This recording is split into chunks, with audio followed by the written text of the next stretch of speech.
The Great Gatsby by F. Scott Fitzgerald. Once again, to Zelda. Then wear the gold hat, if that will move her. If you can bounce high, bounce for her too, till she cry, Lover, gold-hatted, high-bouncing lover, I must have you. Thomas Park, D'Invilliers 1.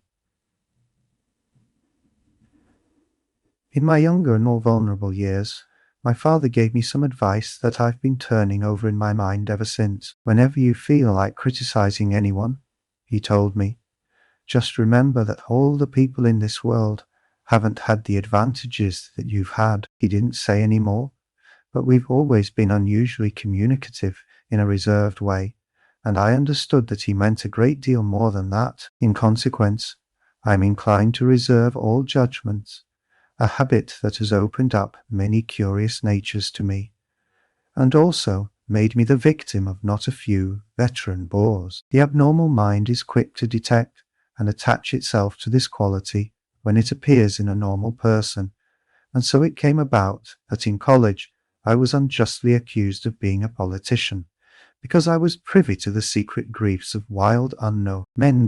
Most of the confidences were unsought frequently. I have feigned sleep, preoccupation, or a hostile levity when I realized by some unmistakable sign that an intimate revelation was quivering on the horizon. For the intimate revelations of young men, or at least the terms in which they express them, are usually plagiaristic and marred by obvious suppressions. Reserving judgments is a matter of infinite hope. I am still a little afraid of missing something if I forget that, as my father snobbishly suggested, and I snobbishly repeat, a sense of the fundamental decencies is parcelled out unequally at birth. And after boasting this way of my tolerance, I come to the admission that it has a limit. Conduct may be founded on the hard rock or the wet marshes, but after a certain point, I don't care what it's founded on. When I came back from the East last autumn, I felt that I wanted the world to be in uniform, and at a sort of moral attention forever. I wanted no more riotous excursions with privileged glimpses into the human heart. Only Gatsby, the man who gives his name to this book, was exempt from my reaction. Gatsby, who represented everything for which I have an unaffected scorn. If personality is an unbroken series of successful gestures, then there was something gorgeous about him, some heightened sensitivity to the promises of life, as if he were related to one of those intricate machines that register earthquakes 10,000 miles away. This responsiveness had nothing to do with that flabby impressionability which is dignified under the name of the creative temperament. Was an extraordinary gift for hope, a romantic readiness such as I had never found in any other person, and which it is not likely I shall ever find again. No, Gatsby turned out all right at the end. It is what preyed on Gatsby, what foul dust floated in the wake of his dreams, that temporarily closed out my interest in the abortive sorrows and short-winded elations of men. My family have been prominent, well-to-do people in this middle western city for 3 generations. The Carraways are something of a clan, and we have a tradition that we're descended from the Dukes of Buccleuch, but the actual founder of my line was my grandfather's brother, who came here in 51, sent a substitute to the Civil War, and a substitute to the Civil War started the wholesale hardware business that my father carries on today. I never saw this great-uncle, but I'm supposed to look like him with special reference to the rather hard-boiled painting that hangs in father's office. I graduated from New Haven in 1915, just a quarter of a century after my father, and a little later I participated in that delayed Teutonic migration known as the Great War. I enjoyed the counter-raid so thoroughly that I came back restless. Instead of being the warm center of the world, the Middle West now seemed like the ragged edge of the Universazo. I decided to go east and learn the bond business. Everybody I knew was in the bond business, so I supposed it could support one more single man. All my aunts and uncles talked it over as if they were choosing a prep school for me, and finally said, "Why, yes," with very grave, hesitant faces. Father agreed to finance me for a year, and after various delays, I came east, permanently I thought, in the spring of 22. The practical thing was to find rooms in the city, but it was a warm season, and I had just left a country of wide lawns and friendly trees. So when a young man at the office suggested that we take a house together in a commuting town, it sounded like a great idea. Nowed, certain, he found the house, a weather-beaten cardboard bungalow at $80 a month. But at the last minute, the firm ordered him to Washington, and I went out to the country alone. I had a dog at least I had him for a few days, until he ran away, and an old Dodge and a Finnish woman, who made my bed and cooked breakfast and muttered Finnish wisdom to herself over the electric stove. It was lonely for a day or so, until one morning some man, more recently arrived than I, stopped me on the road. "How do you get to West Egg Village?" he asked helplessly. I told him. And as I walked on, I was lonely no longer. I was a guide, a pathfinder, an original settler. He had casually conferred on me the freedom of the neighborhood, and so with the sunshine and the great bursts of leaves growing on the trees, just as things grow in fast movies, I had that familiar conviction that life was beginning over again with the summer. There was so much to read, for one thing, and so much fine health to be pulled down out of the young breath-giving air. I bought a dozen volumes on banking and credit and investment securities, and they stood on my shelf in red and gold like new money from the mint, promising to unfold the shining secrets that only Midas and Morgan and Maecenas knew. And I had the high intention of reading many other books besides. I was rather literary in college own year. I wrote a series of very solemn and obvious editorials for the Yale News, and now I was going to bring back all such things into my life and become again that most limited of all specialists, the well-rounded man. Seems this isn't just an epigram. Life is much more successfully looked at from a single window after all. It was a matter of chance that I should have rented a house in one of the strangest communities in North America. It was on that slender, riotous island which extends itself due east of New York, and where there are, among other natural curiosities, two unusual formations of land 20 miles from the city. A pair of enormous eggs, identical in contour and separated only by a courtesy bay, jut out into the most domesticated body of salt water in the Western Hemisphere, the great wet barnyard of Long Island Sound. They are not perfect, ovals like the egg in the Columbus story. They are both crushed flat at the contact end, but their physical resemblance must be a source of perpetual wonder to the gulls that fly overhead. To the wingless, a more interesting phenomenon is their dissimilarity in every particular except shape and size. I lived at West Egg, Thewell, the less fashionable of the two, though this is a most superficial tag to express the bizarre and not a little sinister contrast between them. My house was at the very tip of the egg, only 50 yards from the Sound, and squeezed between two huge places that rented for 12 or 15,000 a season. The one on my right was a colossal affair. By any standard it was a factual imitation of some Hotel de Ville in Normandy, with a tower on one side, spanking new, under a thin beard of raw ivy, and a marble swimming pool, and more than 40 acres of raw lawn and garden. It was Gatsby's mansion, or, rather, as I didn't know Mr. Gatsby, it was a mansion inhabited by a gentleman of that name. My own house was an eyesore, but it was a small eyesore, and it had been overlooked, so I had a view of the water, a partial view of my neighbour's lawn, and the consoling proximity of Millionaire Rizal for $80 a month. Across the courtesy bay, the white palaces of fashionable East Egg glittered along the water, and the history of the summer really begins. On the evening, I drove over there to have dinner with the Tom Buchanans. Daisy was my second cousin, once removed, and I'd known Tom in college, and just after the war I spent 2 days with them in Chicago. Her husband, among various physical accomplishments, had been one of the most powerful ends that ever played football at New Haven, a national figure in a way, one of those men who reach such an acute limited excellence At 21, that's everything. Afterwards savours of anticlimax. His family were enormously wealthy even in college. His freedom with money was a matter for reproach, but now he'd left Chicago and come east in a fashion that rather took your breath away. For instance, he'd brought down a string of polo ponies from Lake Forest. It was hard to realize that a man in my own generation was wealthy enough to do that. Why they came east, I don't know.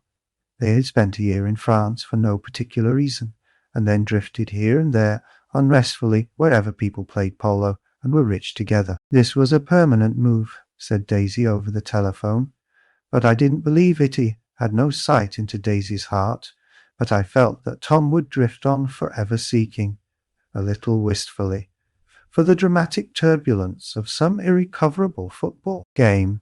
And so it happened that on a warm, windy evening I drove over to East Egg to see two old friends whom I scarcely knew at all. Their house was even more elaborate than I expected, a cheerful red and white Georgian colonial mansion overlooking the bay. The lawn started at the beach and ran towards the front door for a quarter of a mile, jumping over sundials and brick walks and burning gardens finally, when it reached the house drifting up the side in bright vines, as though from the momentum of its dice. Run.Y. The front was broken by a line of French windows, glowing now with reflected gold, and wide open to the warm, windy afternoon, and Tom Buchanan, in riding clothes, was standing with his legs apart on the front porch. He had changed since his new haven. Years. Now he was a sturdy, straw-haired man of 30, with a rather hard mouth and a supercilious manner. Two shining, arrogant eyes had established dominance over his face, and gave him the appearance of always leaning aggressively forward. Not even the effeminate swank of his riding clothes could hide the enormous power of that body, seemed to fill those glistening boots until he strained the top lacing, and you could see a great pack of muscle shifting when his shoulder moved under his thin coat. It was a body capable of enormous leverage, a cruel body. His speaking voice, a gruff husky tenor, added to the impression of fractiousness he conveyed. There was a touch of paternal contempt in it, even toward people he liked, and there were men at New Haven who had hated his gut. Now, don't think my opinion on these matters is final, he seemed to say, just because I'm stronger and more of a man than you are. We were in the same senior society, and while we were never intimate, I always had the impression that he approved of me and wanted me to like him, with some harsh, defiant wistfulness of his own. We talked for a few minutes on the sunny porch. "I've got a nice place here," he said, his eyes flashing about restlessly. Turning me around by one arm, he moved a broad, flat hand along the front vista, including in its sweep a sunken Italian garden, a half-acre of deep, pungent roses, and a snub-nosed motorboat that bumped the tide offshore. It belonged to Demain, the oil man. He turned me around again, politely and abruptly.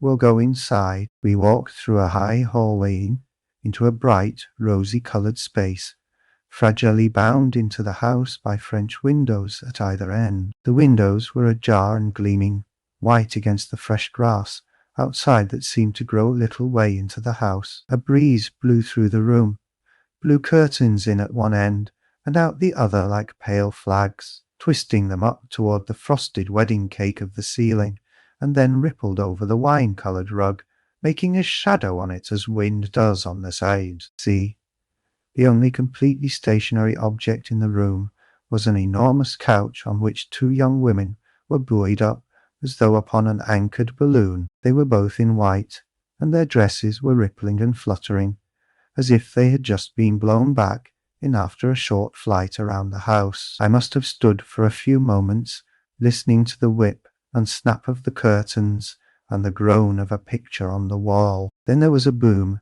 as Tom Buchanan shut the rear windows, and the court wind died out about the room, and the curtains and the rugs, and the two young women ballooned slowly to the floor. The younger of the two was a stranger to me. She was extended full length at her end of the divan, completely motionless, and with her chin raised a little, as if she were balancing something on it, which was quite likely to fall. If she saw me out of the corner of her eyes, she gave no hint of it indeed. I was almost surprised into murmuring an apology for having disturbed her by coming in. The other girl, Daisy, made an attempt to reach, leaned slightly forward with a conscientious expression. She laughed, an absurd, charming little laugh, and I laughed too, and came forward into the room. Paralyzed with happiness? She laughed again, as if she said something very witty, and held my hand for a moment, looking up into my face, promising that there was no one in the world she so much wanted to see. That was a way she had. She hinted in a murmur that the surname of the balancing girl was Baker. I've heard it said that Daisy's murmur was only to make people lean toward her, an irrelevant criticism that made it no less charming. At any rate, Miss Baker's lips fluttered. She nodded at me almost imperceptibly, and then quickly tipped her head back again. The object she was balancing had obviously tottered a little, and given her something of a fright. Again, a sort of apology arose to my lips. Almost any exhibition of complete self-sufficiency draws a stunned tribute from me. I looked back at my cousin, who began to ask me questions in her low, thrilling voice. It was the kind of voice that the ear follows up and down, as if each speech is an arrangement of notes that will never be played again. Her face was sad and lovely, with bright things in it, bright eyes and a bright, passionate mouth. But there was an excitement in her voice that men who had cared for her found difficult to forget. Singing compulsion, a whispered, "Listen," a promise that she had done gay, exciting things just a while since, and that there were gay, exciting things hovering in the next hour. I told her how I had stopped off in Chicago for a day on my way east, and how a dozen people had sent their love through me. "Do they miss me?" she cried ecstatically. "The whole town is desolate. All the cars have the left rear wheel painted black as a mourning wreath, and there's a persistent wail all night along the North Shore." "How gorgeous! Let's go back, Tom, tomorrow." Then she added, irrelevantly, "You ought to see the baby." "I'd like to." "She's asleep. She's 3 years old." "Haven't you ever seen her?"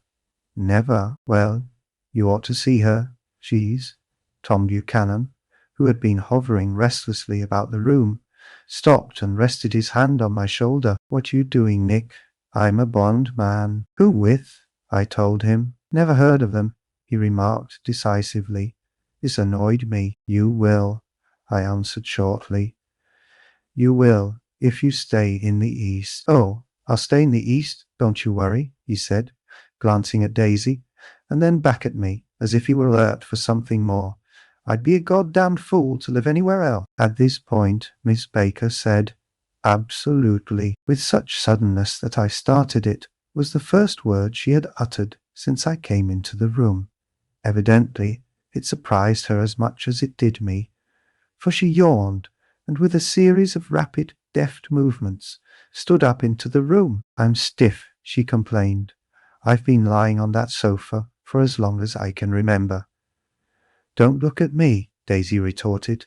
"I've been trying to get you to New York all afternoon." "No, thanks," said Miss Baker to the 4 cocktails just in from the pantry. "I'm absolutely in training." Her host looked at her incredulously. "You are?" He took down his drink as if it were a drop in the bottom of a glass. "How you ever get anything done is beyond me." I looked at Miss Baker, wondering what it was she got done. I enjoyed looking at her. She was a slender, small-breasted girl, with an erect carriage, which she accentuated by throwing her body backward at the shoulders like a young cadet. Her grey sun-strained eyes looked back at me with polite reciprocal curiosity out of a one charming, discontented face. It occurred to me now that I had seen her, or a picture of her, somewhere before. "You live in West Egg," she remarked contemptuously. "I know somebody there." "I don't know a single." "You must know Gatsby." "Gatsby?" demanded Daisy. "What, Gatsby?" Before I could reply that he was my neighbor, dinner was announced, wedging his tense arm imperatively under mine. Tom Buchanan compelled me from the room, as though he were moving a checker to another square. Slenderly, languidly, their hands set lightly on their hips, the two young women preceded us out onto a rosy-coloured porch, open toward the sunset, where 4 candles flickered on the table in the diminished wind. "Why candles?" objected Daisy, frowning. She snapped them out with her fingers. "In 2 weeks, it'll be the longest day in the year." She looked at us all radiantly. "Do you always watch for the longest day of the year and then miss it?" "I always watch for the longest day in the year and then miss it." "We ought to plan something," yawned Miss Baker, sitting down at the table as if she were getting into bed. "All right," said Daisy. "What'll we plan?" She turned to me helplessly. "What do people plan?" Before I could answer, her eyes fastened with an awed expression on her little finger. "Look!" she complained. "I hurt it." We all looked. The knuckle was black and blue.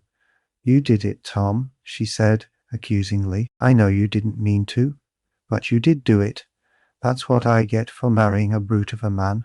A great big, hulking physical specimen of I hate that word."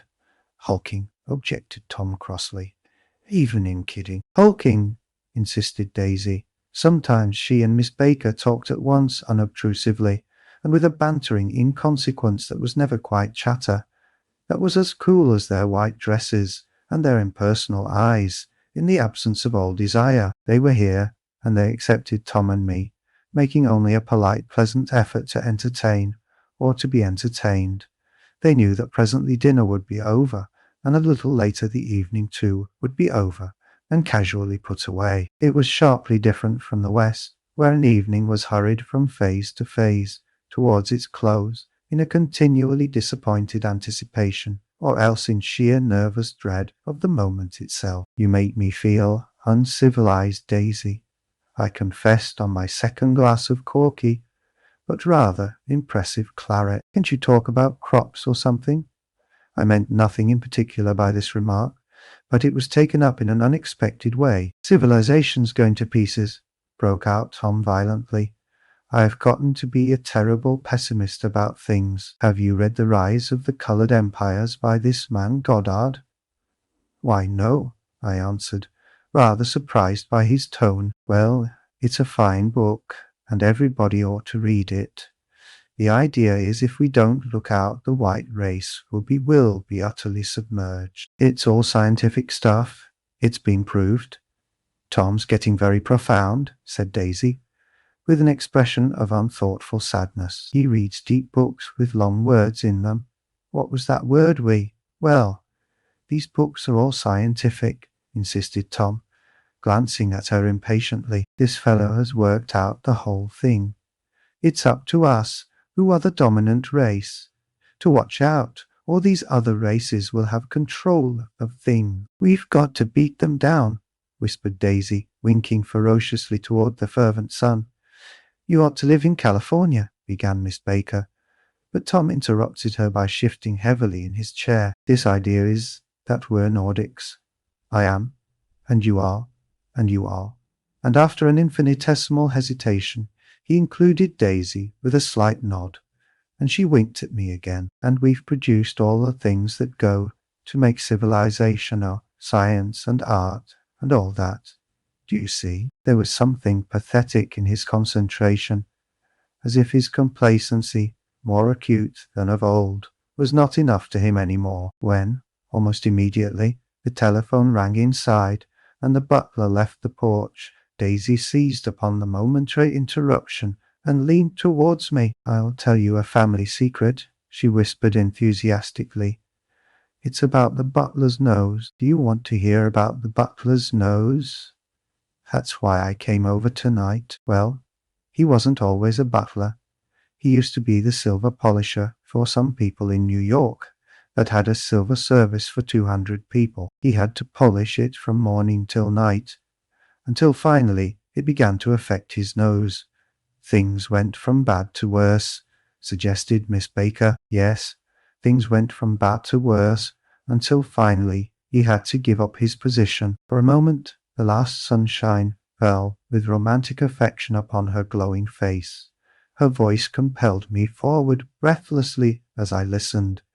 Then the glow faded, each light deserting her with lingering regret, like children leaving a pleasant street. At dusk, the butler came back and murmured something close to Tom's ear, whereupon Tom frowned, pushed back his chair, and without a word went inside. As if his absence quickened something within her, Daisy leaned forward again, her voice glowing and singing. "I love to see you at my table, Nick. You remind me of a rose, an absolute rose, doesn't he?" She turned to Miss Baker for confirmation. "An absolute rose?" This was untrue.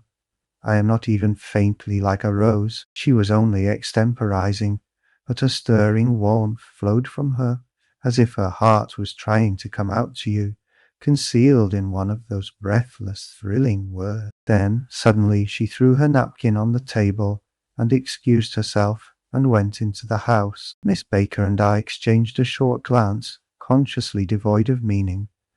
I was about to speak when she sat up alertly and said, "Shh," in a warning voice. A subdued, impassioned murmur was audible in the room beyond, and Miss Baker leaned forward unashamed, trying to hear. The murmur trembled on the verge of coherence, sank down, mounted excitedly, and then ceased altogether. "This Mr. Gatsby you spoke of is my neighbor," I began.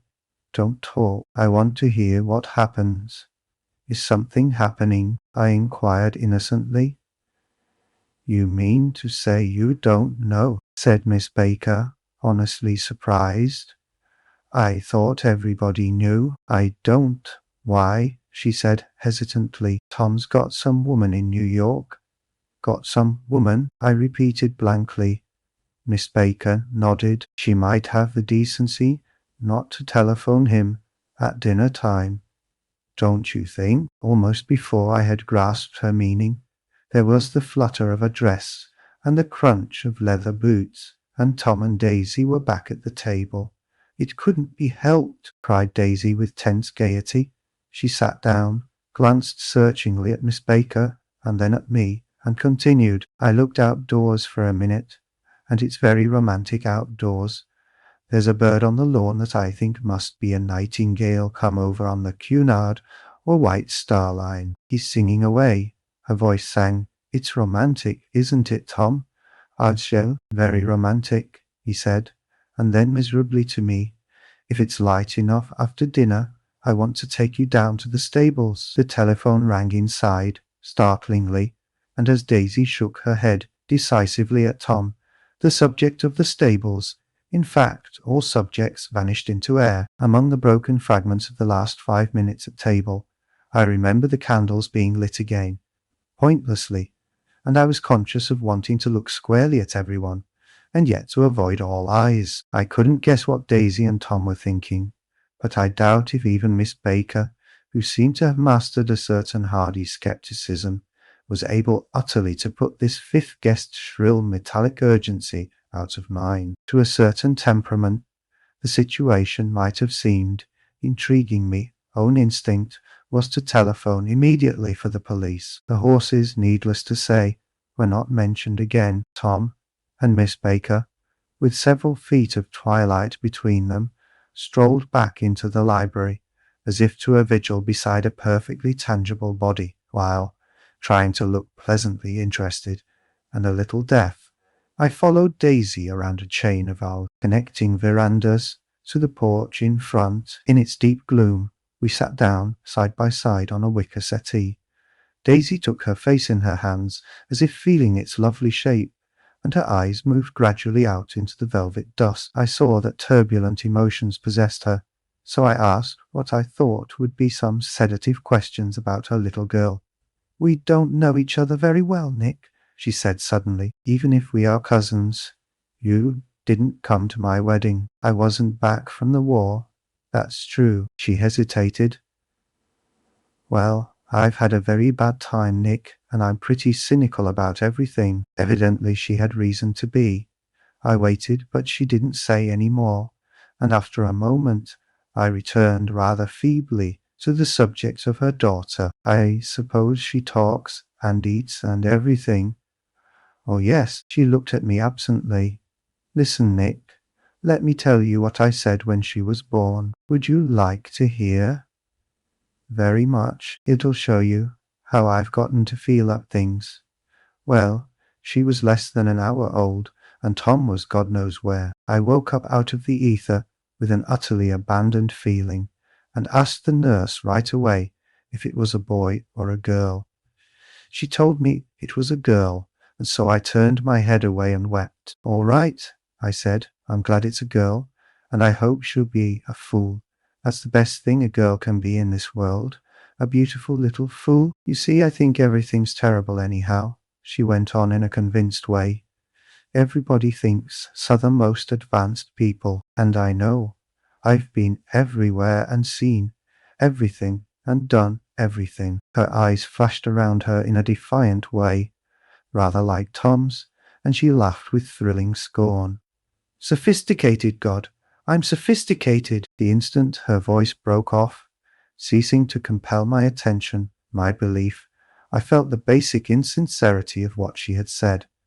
It made me uneasy, as though the whole evening had been a trick of some sort to exact a contributory emotion from me. I waited, and sure enough, in a moment she looked at me with an absolute smirk on her lovely face, as if she had asserted her membership in a rather distinguished secret society to which she and Tom belonged. Inside, the crimson room bloomed with light. Tom and Miss Baker sat at either end of the long couch, and she read aloud to him from the Saturday Evening Post, the words, murmurous and uninflected, running together in a soothing tune. The lamplight, bright on his boots and dull on the autumn leaf yellow of her hair, glinted along the paper as she turned a page with a flutter of slender muscles in her arms. When we came in, she held us silent for a moment with a lifted hand. To be continued, she said, tossing the magazine on the table. In our very next issue. Her body asserted itself with a restless movement of her knee, and she stood up.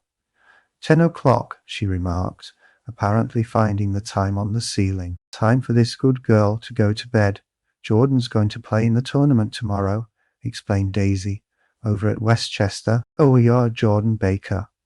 I knew now why her face was familiar. Its pleasing, contemptuous expression had looked out at me from many rotogravure pictures of the sporting life at Asheville and Hot Springs and Palm Beach. I had heard some story of her too, a critical, unpleasant story, but what it was I had forgotten long ago. Good night, she said softly. Wake me at 8, won't you? If you'll get up, I will. Good night, Mr. Carraway. See you anon. Of course you will, confirmed Daisy. In fact, I think I'll arrange a marriage. Come over often, Nick, and I'll sort of fling you together. You know, lock you up accidentally in linen closets and push you out to sea in a boat, and all that sort of thing. Good night, called Miss Baker from the stairs. I haven't heard a word. She's a nice girl, said Tom after a moment. They oughtn't to let her run around the country this way. Who oughtn't to? Inquired Daisy coldly. Her family. Her family is one aunt about 1,000 years old. Besides, Nick's going to look after her, aren't you, Nick? She's going to spend lots of weekends out here this summer. I think the home influence will be very good for her. Daisy and Tom looked at each other for a moment in silence.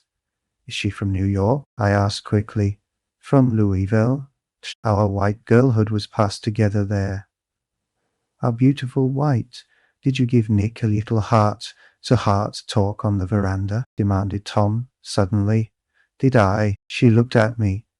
I can't seem to remember, but I think we talked about the Nordic race. Yes, I'm sure we did. It sort of crept up on us, and first thing you know, don't believe everything you hear, Nick. He advised me, I said lightly, that I had heard nothing at all, and a few minutes later I got up to go home. They came to the door with me and stood side by side in a cheerful square of light. As I started, my motor Daisy peremptorily called, Wait, I forgot to ask you something, and it's important. We heard you were engaged to a girl out west." "That's right," corroborated Tom kindly. "We heard that you were engaged." "It's a libel. I'm too poor." "But we heard it," insisted Daisy, surprising me by opening up again in a flower-like way. "We heard it from 3 people, so it must be true." Of course, I knew what they were referring to, but I wasn't even vaguely engaged. The fact that gossip had published the banns was one of the reasons I had come east. You can't stop going with an old friend on account of rumors, and on the other hand, I had no intention of being rumored into marriage. Their interest rather touched me and made them less remotely rich nevertheless.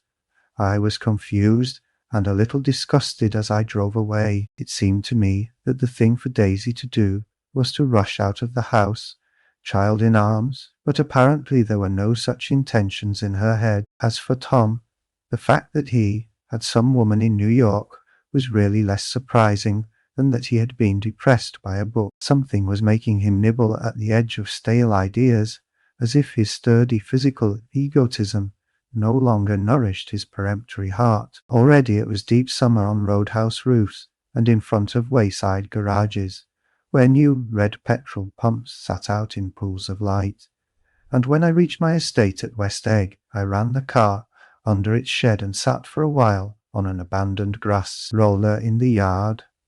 Up Huxley Lane, the wind had blown off, leaving a loud, bright night, with wings beating in the trees, and a persistent organ sound as the full bellows of the earth blew the frogs full of life. The silhouette of a moving cat wavered across the moonlight, and turning my head to watch it, I saw that I was not alone 50 feet away. A figure had emerged from the shadow of my neighbor's mansion and was standing with his hands in his pockets, regarding the silver pepper of the stars. Something in his leisurely movements and the secure position of his feet upon the lawn suggested that it was Mr. Gatsby himself, come out to determine what share was his of our local heavens. I decided to call to him.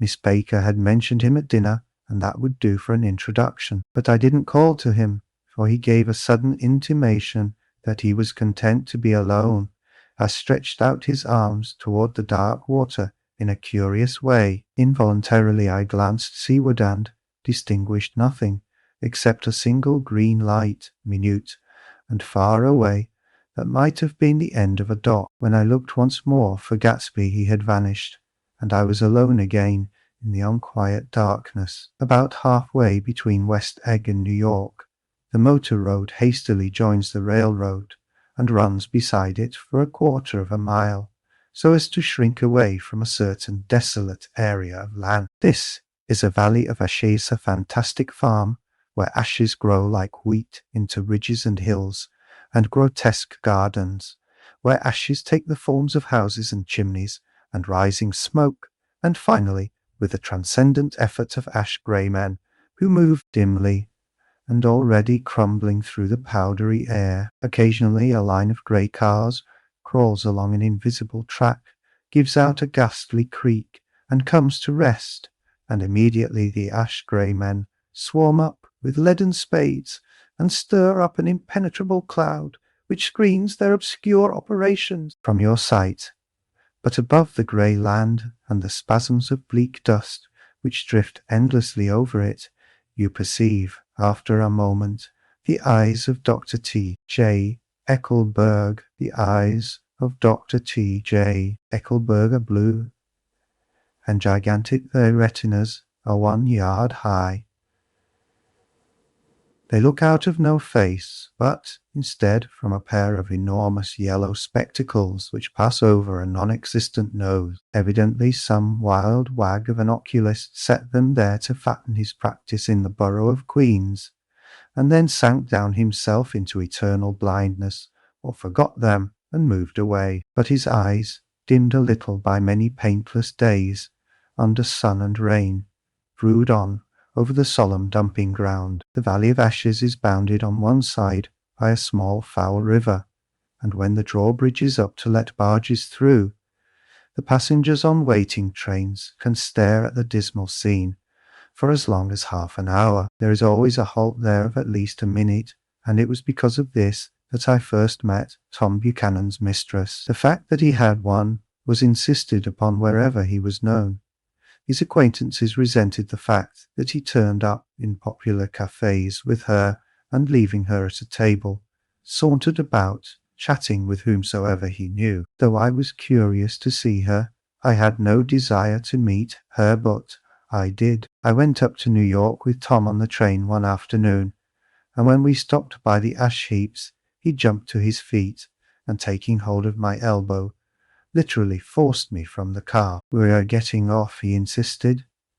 "I want you to meet my girl." I think he'd tanked up a good deal at luncheon, and his determination to have my company bordered on violence.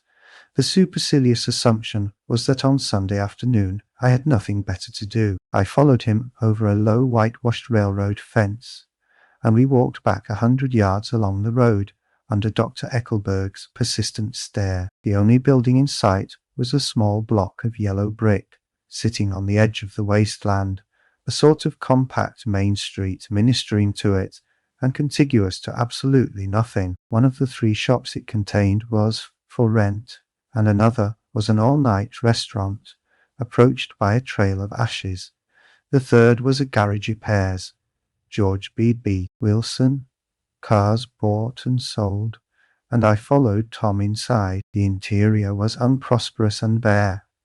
The only car visible was the dust-covered wreck of a Ford which crouched in a dim corner. It had occurred to me that this shadow of a garage must be a blind, and that sumptuous and romantic apartments were concealed overhead, when the proprietor himself appeared in the door of an office, wiping his hands on a piece of waste. He was a blond, spiritless man, anemic and faintly handsome. When he saw us, a damp gleam of hope sprang into his light blue eyes. "Hello, Wilson, old man," said Tom, slapping him jovially on the shoulder. "How's business?" "I can't complain," answered Wilson unconvincingly. "When are you going to sell me that car?" "Next week. I've got my man working on it now." "Works pretty slow, don't he?" "No, he doesn't," said Tom coldly. "And if you feel that way about it, maybe I'd better sell it somewhere else after all." "I don't mean that," explained Wilson quickly. "I just meant—" His voice faded off, and Tom glanced impatiently around the garage. Then I heard footsteps on the stairs, and in a moment the thickish figure of a woman blocked out the light from the office door. She was in the middle 30s and faintly stout, but she carried her flesh sensuously as some women can. Her face, above a spotted dress of dark blue crêpe de chine, contained no facet or gleam of beauty, but there was an immediately perceptible vitality about her, as if the nerves of her body were continually smouldering. She smiled slowly, and walking through her husband as if he were a ghost, shook hands with Tom, looking him flush in the eye. Then she wet her lips, and without turning around, spoke to her husband in a soft, coarse voice. "Get some chairs, why don't you, so somebody can sit down?" "Oh, sure," agreed Wilson hurriedly, and went toward the little office, mingling immediately with the cement color of the walls. A white ashen dust veiled his dark suit and his pale hair, as it veiled everything in the vicinity except his wife, who moved close to Tom. "I want to see you," said Tom intently. "Get on the next train." "All right. I'll meet you by the newsstand on the lower level." She nodded and moved away from him, just as George Wilson emerged with 2 chairs from his office door. We waited for her down the road and out of sight. It was a few days before the 4th of July, and a grey, scrawny Italian child was setting torpedoes in a row along the railroad track. "Terrible place, isn't it?" said Tom, exchanging a frown with Dr. Eckelberg. "Awful. It does her good to get away." "Doesn't her husband object?" "Wilson, he thinks she goes to see her sister in New York.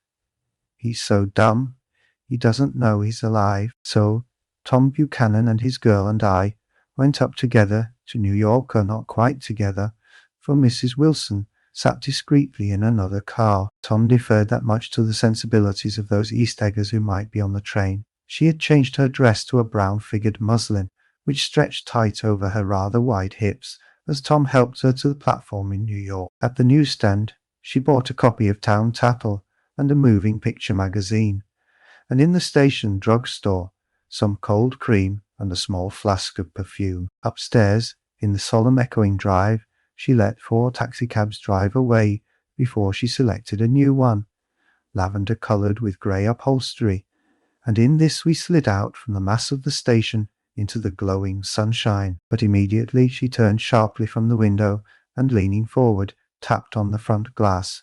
"I want to get one of those dogs," she said earnestly. "I want to get one for the apartment. They're nice to have a dog." We backed up to a grey old man who bore an absurd resemblance to John D. Rockefeller. In a basket swung from his neck cowered a dozen very recent puppies of an indeterminate breed. "What kind are they?" asked Mrs. Wilson eagerly as he came to the taxi window. "All kinds." "What kind do you want, lady?" "I'd like to get one of those police dogs. I don't suppose you got that kind." The man peered doubtfully into the basket, plunged in his hand, and drew one up, wriggling by the back of the neck. "That's no police dog," said Tom. "No, it's not exactly a police dog," said the man with disappointment in his voice. "It's more of an Airedale." He passed his hand over the brown wash-rag of a back. "Also, young girl, you see, look at that coat. Some coat. That's a dog that'll never bother you with catching cold." "I think it's cute," said Mrs. Wilson enthusiastically. "How much is it?" "That dog?" He looked at it admiringly. "That dog will cost you $10. The Airedale, undoubtedly. There was an Airedale concerned in it somewhere, though its feet were startlingly white-chained hands, and settled down into Mrs. Wilson's lap, where she fondled the weatherproof coat with rapture. "Is it a boy or a girl?" she asked delicately. That dog's a boy." "It's a bitch," said Tom decisively. "Here's your money. Go and buy 10 more dogs with it." We drove over to Fifth Avenue, warm and soft, almost pastoral, on the summer Sunday afternoon. I wouldn't have been surprised to see a great flock of white sheep turn the corner. "Hold on," I said. "I have to leave you here." "No, you don't," interposed Tom quickly. "Myrtle be hurt if you don't come up to the apartment. Won't you, Myrtle? Come on," she urged. "I'll telephone my sister Catherine. She's said to be very beautiful by people who ought to know." "Well, I'd like to, but," we went on, cutting back again over the park toward the West Hundreds. At 158th Street, the cab stopped at one slice in a long white cake of apartment houses. Throwing a regal homecoming glance around the neighborhood, Mrs. Wilson gathered up her dog and her other purchases and went haughtily in. "I'm going to have the McKees come up," she announced as we rose in the elevator. And of course, I got to call up my sister too. The apartment was on the top floor, a small living room, a small dining room, a small bedroom and a bath. The living room was crowded to the doors with a set of tapestried furniture, entirely too large for it, so that to move about was to stumble continually over scenes of ladies swinging in the gardens of Versailles. The only picture was an over-enlarged photograph, apparently a hen sitting on a blurred rock. Looked at from a distance, however, the hen resolved itself into a bonnet, and the countenance of a stout old lady beamed down into the room. Several old copies of Town Tattle lay on the table, together with a copy of Simon Called Peter, and some of the small scandal magazines of Broadway. Mrs. Wilson was first concerned with the dog. A reluctant elevator boy went for a box full of straw and some milk, to which he added on his own initiative a tin of large hard dog biscuits, of which decomposed apathetically in the saucer of milk all afternoon. Meanwhile, Tom brought out a bottle of whiskey from a locked bureau door. I have been drunk just twice in my life, and the second time was that afternoon, so everything that happened has a dim, hazy cast over it, although until after 8 o'clock the apartment was full of cheerful sun. Sitting on Tom's lap, Mrs. Wilson called up several people on the telephone. Then there were no cigarettes, and I went out to buy some at the drugstore on the corner. When I came back, they had both disappeared, so I sat down discreetly in the living room and read a chapter of Simon called Peter Either. It was terrible stuff, all the whiskey distorted things, because it didn't make any sense to me. Just as Tom and Myrtle, after the first drink, Mrs. Wilson and I called each other by our first names reappeared, company commenced to arrive at the apartment door. The sister, Catherine, was a slender, worldly girl of about 30, with a solid, sticky bob of red hair and a complexion powdered milky white. Her eyebrows had been plucked and then drawn on again at a more rakish angle, but the efforts of nature toward the restoration of the old alignment gave a blurred air to her face. When she moved about, there was an incessant clicking as innumerable pottery bracelets jingled up and down upon her arms. She came in with such a proprietary haste and looked around so possessively at the furniture that I wondered if she lived here. But when I asked her, she laughed immoderately, repeated my question aloud, and told me she lived with a girl friend at a hotel. Mr. McKee was a pale feminine man from the flat below. He had just shaved, for there was a white spot of lather on his cheekbone, and he was most respectful in his greeting to everyone in the room. He informed me that he was in the artistic game, and I gathered later that he was a photographer and had made the dim enlargement of Mrs. Wilson's mother, which hovered like an ectoplasm on the wall. His wife was shrill, languid, handsome, and horrible. She told me with pride that her husband had photographed her 127 times since they had been married. Mrs. Wilson had changed her costume some time before, and was now attired in an elaborate afternoon dress of cream-coloured chiffon, which gave out a continual rustle as she swept about the room. With the influence of the dress, her personality had also undergone a change. The intense vitality that had been so remarkable in the garage was converted into impressive hauteur. Her laughter, her gestures, her assertions became more violently affected moment by moment, and as she expanded the room grew smaller around her, until she seemed to be revolving on a noisy creaking pivot through the smoky air. "My dear," she told her sister in a high mincing shout, "most of these fellas will cheat you every time. All they think of is money. I had a woman up here last week to look at my feet, and when she gave me the bill, you'd have thought she had my appendicitis out." "What was the name of the woman?" asked Mrs. McKee. "Mrs. Eberhardt. She goes around looking at people's feet in their own homes." "I like your dress," remarked Mrs. McKee. "I think it's adorable." Mrs. Wilson rejected the compliment by raising her eyebrow in disdain. "It's just a crazy old thing," she said. "I just slip it on sometimes when I don't care what I look like, but it looks wonderful on you, if you know what I mean," pursued Mrs. McKee. "If Chester could only get you in that pose, I think he could make something of it." We all looked in silence at Mrs. Wilson, who removed a strand of hair from over her eyes and looked back at us with a brilliant smile. Mr. McKee regarded her intently with his head on one side, and then moved his hand back and forth slowly in front of his face.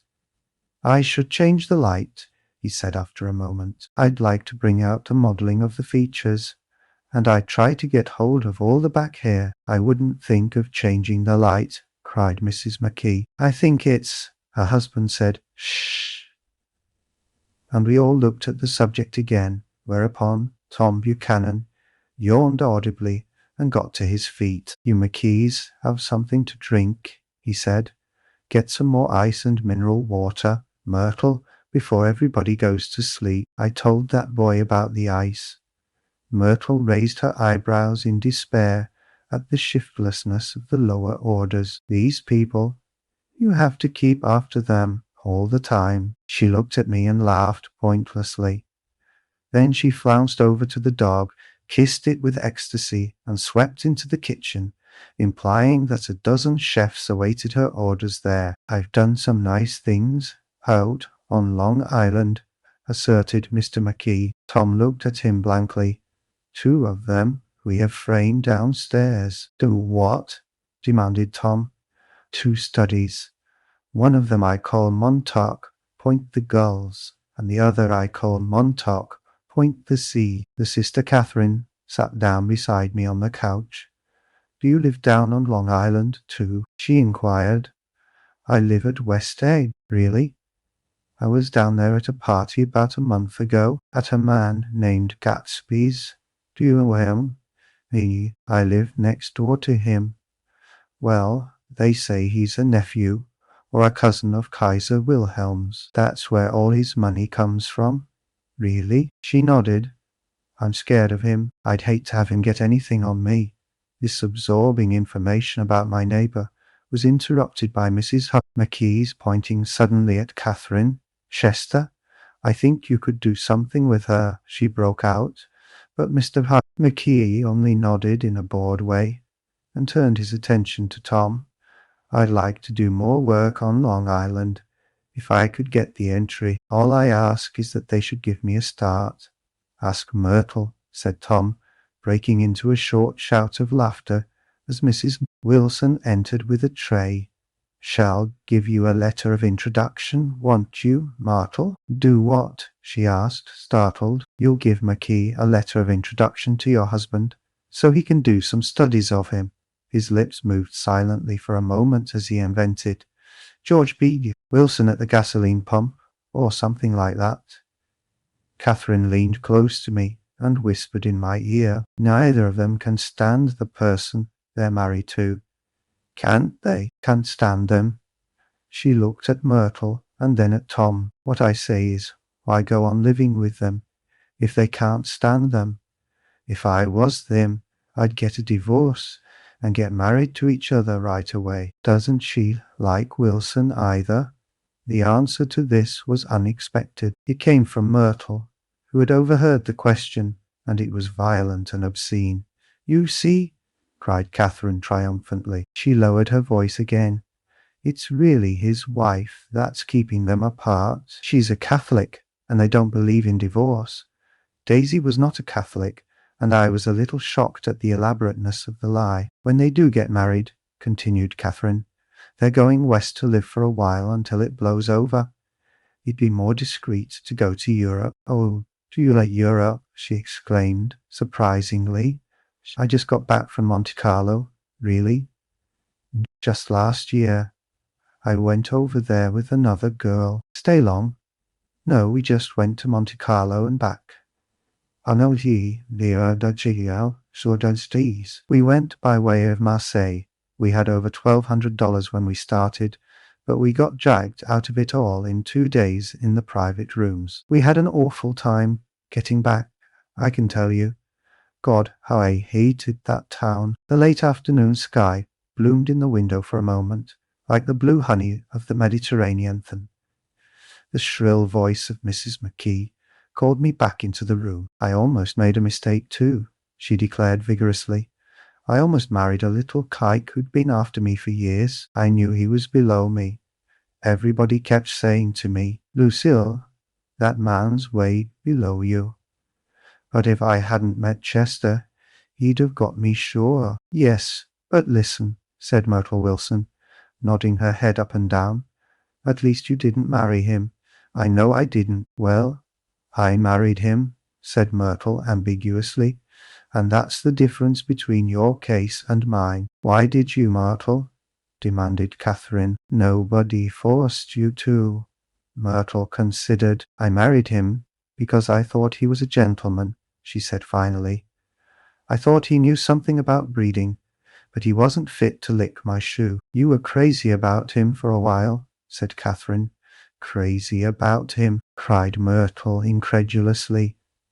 Who said I was crazy about him? I never was any more crazy about him than I was about that man there. She pointed suddenly at me, and everyone looked at me accusingly. I tried to show by my expression that I expected no affection. The only crazy I was when I married him. I knew right away I made a mistake. He borrowed somebody's best suit to get married in, and never even told me about it. And the man came after it one day when he was out. "Oh, is that your suit?"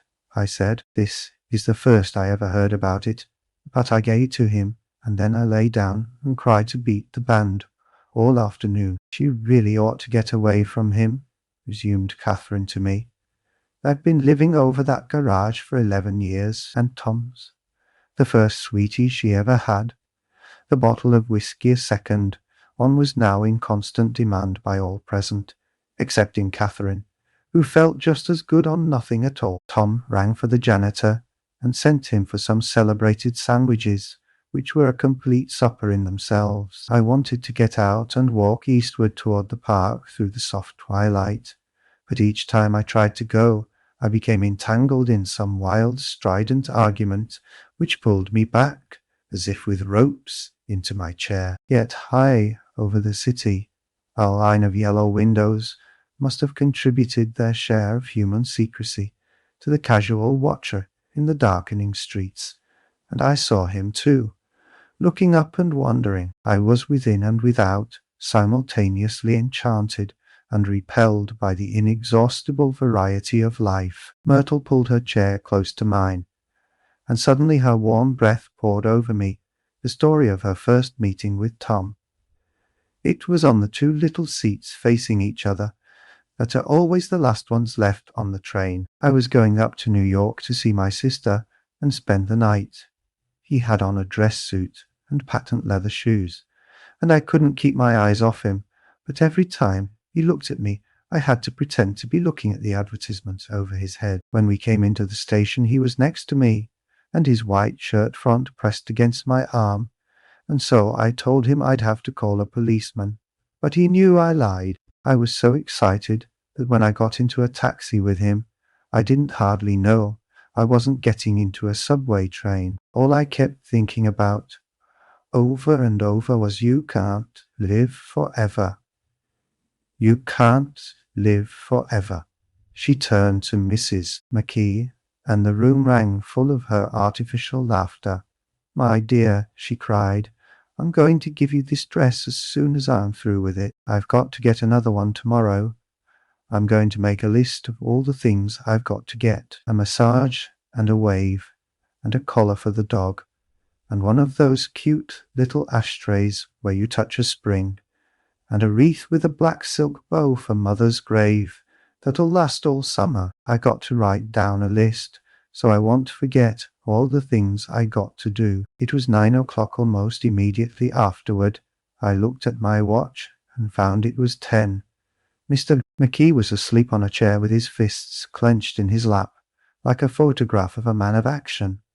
Taking out my handkerchief, I wiped from his cheek the spot of dried lather that had worried me all the afternoon. The little dog was sitting on the table, looking with blind eyes through the smoke, and from time to time groaning faintly. People disappeared, reappeared, made plans to go somewhere, and then lost each other, searched for each other, found each other a few feet away. Sometime toward midnight, Tom Buchanan and Mrs. Wilson stood face to face, discussing in impassioned voices whether Mrs. Wilson had any right to mention Daisy's name. "Daisy, Daisy, Daisy," shouted Mrs. Wilson. "I'll say it whenever I want to. Daisy, die." Making a short, deft movement, Tom Buchanan broke her nose with his open hand.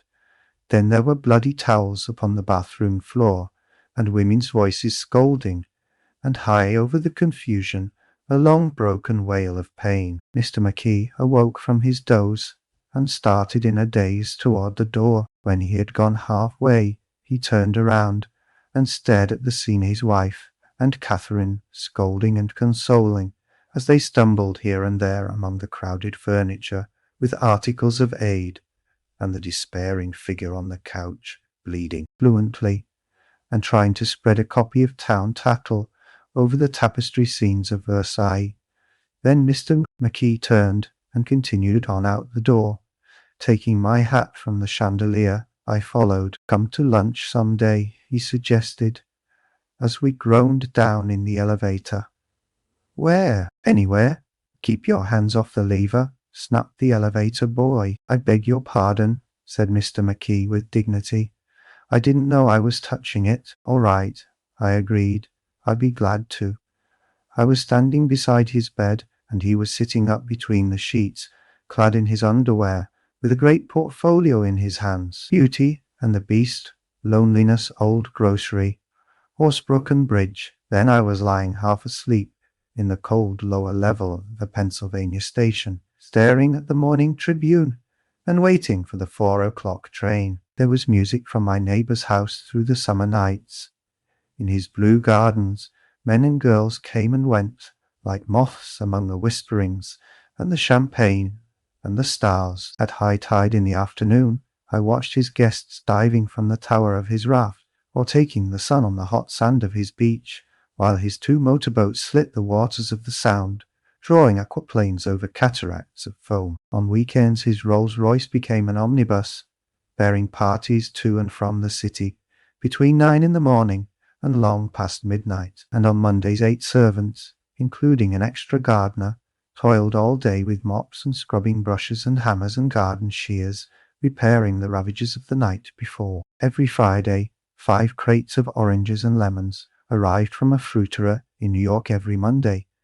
These same oranges and lemons left his back door in a pyramid of pulpless halves. There was a machine in the kitchen which could extract the juice of 200 oranges in half an hour if a little button was pressed 200 times by a butler's thumb. At least once a fortnight, a corps of caterers came down with several hundred feet of canvas and enough colored lights to make a Christmas tree of Gatsby's enormous garden. On buffet tables, garnished with glistening haws d'oeuvre, spiced baked hams crowded against salads of harlequin designs and pastry pigs and turkeys bewitched to a dark gold. In the main hall, a bar with a real brass rail was set up and stocked with gins and liquors, and with cordials so long forgotten that most of his female guests were too young to know one from another. By 7 o'clock, the orchestra has arrived.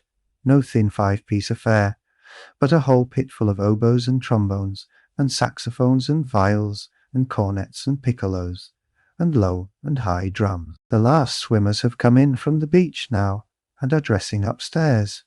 The cars from New York are parked 5 deep in the drive, and already the halls and salons and verandas are gaudy with primary colours, and hair bobbed in strange new ways, and shawls beyond the dreams of Castile. The bar is in full swing, and floating rounds of cocktails permeate the garden outside, until the air is alive with chatter and laughter, and casual innuendo and introductions forgotten on the spot, and enthusiastic meetings between women who never knew each other's names. The lights grow brighter as the earth lurches away from the sun, and now the orchestra is playing yellow cocktail music, and the opera of voices pitches a key higher. Laughter is easier minute by minute, spilled with prodigality, tipped out at a cheerful word. The groups change more swiftly, swell with new arrivals, dissolve and form in the same breath. Already there are wanderers, confident girls who weave here and there among the stouter and more stable, become for a sharp, joyous moment the center of a group, and then, excited with triumph, glide on through the sea change of faces and voices and color under the constantly changing light. Suddenly, one of these gypsies in trembling opal seizes a cocktail out of the air, dumps it down for courage, and moving her hands like Frisco, dances out alone on the canvas platform. A momentary hush. The orchestra leader varies his rhythm obligingly for her, and there is a burst of chatter as the erroneous news goes around that she is Gilda Gray's understudy from the Follies. The party has begun. I believe that on the first night I went to Gatsby's house, I was one of the few guests who had actually been invited. People were not invited, they went there. They got into automobiles which bore them out to Long Island, and somehow they ended up at Gatsby's door. Once there, they were introduced by somebody who knew Gatsby, and after that they conducted themselves according to the rules of behavior associated with an amusement park. Sometimes they came and went without having met Gatsby at all, came for the party with a simplicity of heart that was its own ticket of admission. I had been actually invited. A chauffeur in a uniform of robin's egg blue crossed my lawn early that Saturday morning with a surprisingly formal note from his employer. The honor would be entirely Gatsby's, it said, if I would attend his little party that night. He had seen me several times and had intended to call on me long before, but a peculiar combination of circumstances had prevented it. Signed Jay Gatsby in a majestic hand. Dressed up in white flannels, I went over to his lawn a little after 7 and wandered around rather ill at ease among swirls and eddies of people I didn't know, though here and there was a face I had noticed on the commuting train. I was immediately struck by the number of young Englishmen dotted about, all well dressed, all looking a little hungry, and all talking in low, earnest voices to solid and prosperous Americans. I was sure that they were selling something. Bonds or insurance or automobiles. They were at least agonizingly aware of the easy money in the vicinity, and convinced that it was theirs for a few words in the right key. As soon as I arrived, I made an attempt to find my host, but the 2 or 3 people of whom I asked his whereabouts stared at me in such an amazed way, and denied so vehemently any knowledge of his movements, that I slunk off in the direction of the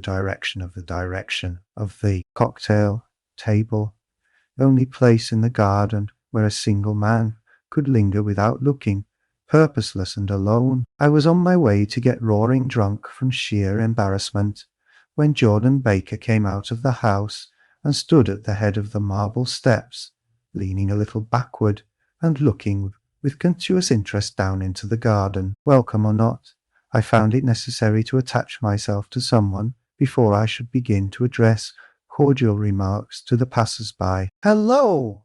I roared, advancing toward her. My voice seemed unnaturally loud across the garden.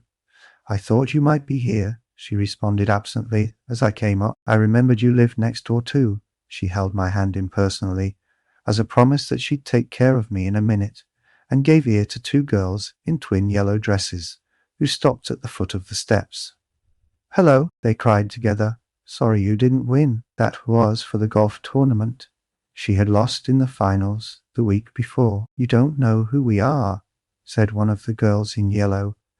"But we met you here about a month ago." "You've dyed your hair since then," remarked Jordan, and I started, but the girls had moved casually on, and her remark was addressed to the premature moon, produced like the supper, no doubt, out of a caterer's basket. With Jordan's slender, golden arm resting in mine, we descended the steps and sauntered about the garden. A tray of cocktails floated at us through the twilight, and we sat down at a table with the 2 girls in yellow and 3 men, each one introduced to us as Mr. Mumble.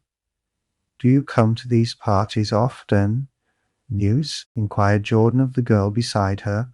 "The last one was the one I met you at," answered the girl in an alert, confident voice. She turned to her companion. "Wasn't it for you, Lucille?" "It was for Lucille, too. I like to come," Lucille said. "I never care what I do, so I always have a good time. When I was here last, I tore my gown on a chair, and he asked me my name and address. Inside of a week, I got a package from Crorier's with a new evening gown in it." "Did you keep it?" asked Jordan. "Sure I did. I was going to wear it tonight, but it was too big in the bust and had to be altered. It was gas blue with lavender beads. $265. There's something funny about a fellow that'll do a thing like that," said the other girl eagerly. "He doesn't want any trouble with anybody." "Who doesn't?" I inquired. "Gatsby. Somebody told me." The 2 girls and Jordan leaned together confidentially. "Somebody told me they thought he killed a man once." A thrill passed over all of us. The 3 Mr. Mumbles bent forward and listened eagerly. "I don't think it's so much that," argued Lucille skeptically. "It's more that he was a German spy during the war." One of the men nodded in confirmation. "I heard that from a man who knew all about him, grew up with him in Germany. He assured us positively." "Oh, no," said the first girl. It couldn't be that, because he was in the American army during the war. As our credulity switched back to her, she leaned forward with enthusiasm. You look at him sometimes, when he thinks nobody's looking at him. I'll bet he killed a man. She narrowed her eyes and shivered. Lucille shivered. We all turned and looked around for Gatsby. It was testimony to the romantic speculation he inspired that there were whispers about him from those who had found little that it was necessary to whisper about in this world. The first supper there would be another one after midnight was now being served, and Jordan invited me to join her own party, who was spread around a table on the other side of the garden. There were 3 married couples and Jordan's escort, a persistent undergraduate given to violent innuendo, and obviously under the impression that sooner or later Jordan was going to yield him up her person to a greater or lesser degree. Instead of rambling, this party had preserved a dignified homogeneity, and assumed to itself the function of representing the staid nobility of the countryside East Egg, condescending to West Egg, and carefully on guard against its spectroscopic gaiety. "Let's get out," whispered Jordan, after a somehow wasteful and inappropriate half-hour. "This is much too polite for me." We got up, and she explained that we were going to find the host. I had never met him, she said, and it was making me uneasy. The undergraduate nodded in a cynical, melancholy way. The bar, where we glanced first, was crowded, but Gatsby was not there. She couldn't find him from the top of the steps, and he wasn't on the veranda. On a chance, we tried an important-looking door, and walked into a high Gothic library, panelled with carved English oak, and probably transported complete from some ruin overseas. A stout, middle-aged man, with enormous owl-eyed spectacles, was sitting somewhat drunk on the edge of a great table, staring with unsteady concentration at the shelves of books. As we entered, he wheeled excitedly around and examined Jordan from head to foot. "What do you think?" he demanded impetuously. "About what?" He waved his hand toward the bookshelves. "About that. As a matter of fact, you needn't bother to ascertain." I ascertained. "They're real?" "The books?" He nodded. "Absolutely well-behaved pages and everything. I thought they'd be a nice durable cardboard. Matter of fact, they're absolutely real pages, and here, let me show you." Taking our skepticism for granted, he rushed to the bookcases and returned with volume 1 of the Stoddard Lectures. "See," he cried triumphantly. "It's a bona fide piece of printed matter. It fooled me. This fella's a regular Belasco. It's a triumph. What thoroughness, what realism. Knew when to stop, didn't cut the pages. But what do you want? What do you expect?" He snatched the book from me and replaced it hastily on its shelf, muttering that if 1 brick was removed, the whole library was liable to collapse. "Who brought you?" he demanded. "Or did you just come?" "I was brought." Most people were brought. Jordan looked at him alertly, cheerfully, without answering. "I was brought by a woman named Roosevelt," he continued. "Mrs. Claude Roosevelt. Do you know her? I met her somewhere last night. I've been drunk for about a week now, and I thought it might sober me up to sit in a library. Has it? A little bit, I think. I can't tell yet. I've only been here an hour. Did I tell you about the books? They're real. There, you told us." We shook hands with him gravely and went back outdoors. There was dancing now on the canvas in the garden, old men pushing young girls backward in eternal graceless circles, superior couples holding each other tortuously, fashionably, and keeping in the corners, and a great number of single girls dancing, individually, or relieving the orchestra, for a moment, of the burden of the banjo or the traps. By midnight, the hilarity had increased. A celebrated tenor had sung in Italian, and a notorious contralto had sung in jazz, and between the numbers, people were doing stunts all over the garden, while happy, vacuous bursts of laughter rose toward the summer sky. A pair of stage twins, who turned out to be the girls in yellow, did a baby act in costume, and champagne was served in glasses bigger than finger bowls. The moon had risen higher, and floating in the Sound was a triangle of silver scales, trembling a little to the stiff, tinny drip of the banjos on the lawn. I was still with Jordan Baker.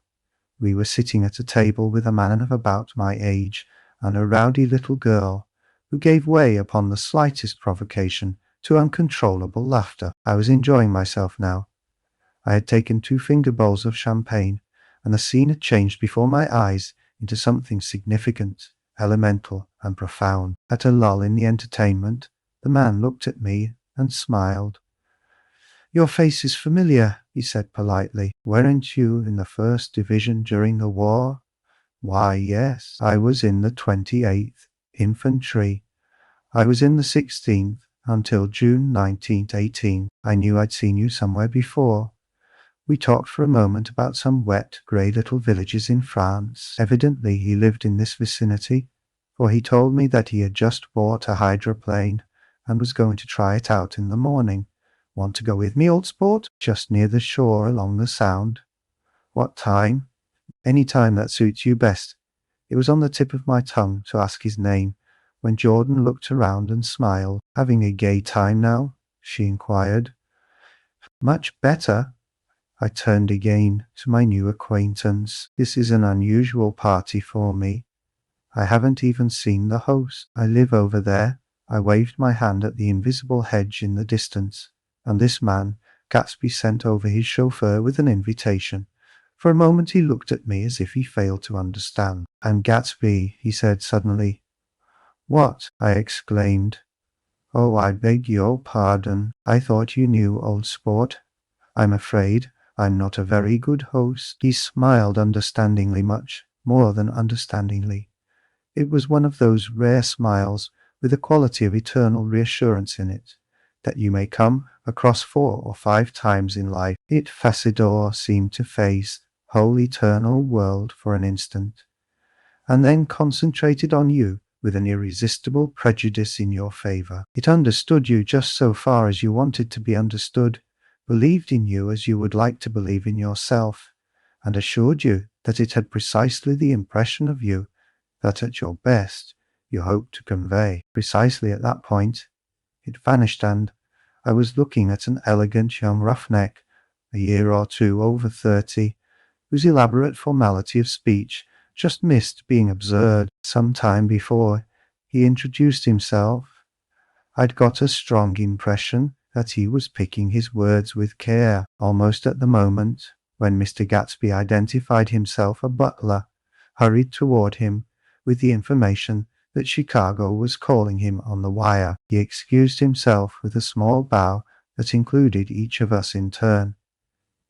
"If you want anything, just ask for it, old sport," he urged me. "Excuse me, I will rejoin you later." When he was gone, I turned immediately to Jordan, constrained to assure her of my surprise. I had expected that Mr. Gatsby would be a florid and corpulent person in his middle years. "Who is he?" I demanded. "Do you know?" "He's just a man named Gatsby." "Where's he from, I mean?" And what does he do?" "Now you're started on the subject," she answered with a wan smile. "Well, he told me once he was an Oxford man." A dim background started to take shape behind him, but at her next remark it faded away. "However, I don't believe it." "Why not?" "I don't know," she insisted. "I just don't think he went there." Something in her tone reminded me of the other girls. "I think he killed a man," and had the effect of stimulating my curiosity. I would have accepted without question the information that Gatsby sprang from the swamps of Louisiana or from the Lower East Side of New York. That was comprehensible. But young men didn't, at least in my provincial inexperience. I believe they didn't drift coolly out of nowhere and buy a palace on Long Island Sound. "Anyhow, he gives large parties," said Jordan, changing the subject with an urban distaste for the concrete. "And I like large parties. They're so intimate. At small parties there isn't any privacy." There was the boom of a bass drum, and the voice of the orchestra leader rang out suddenly above the echolalia of the garden. "Ladies and gentlemen," he cried, "at the request of Mr.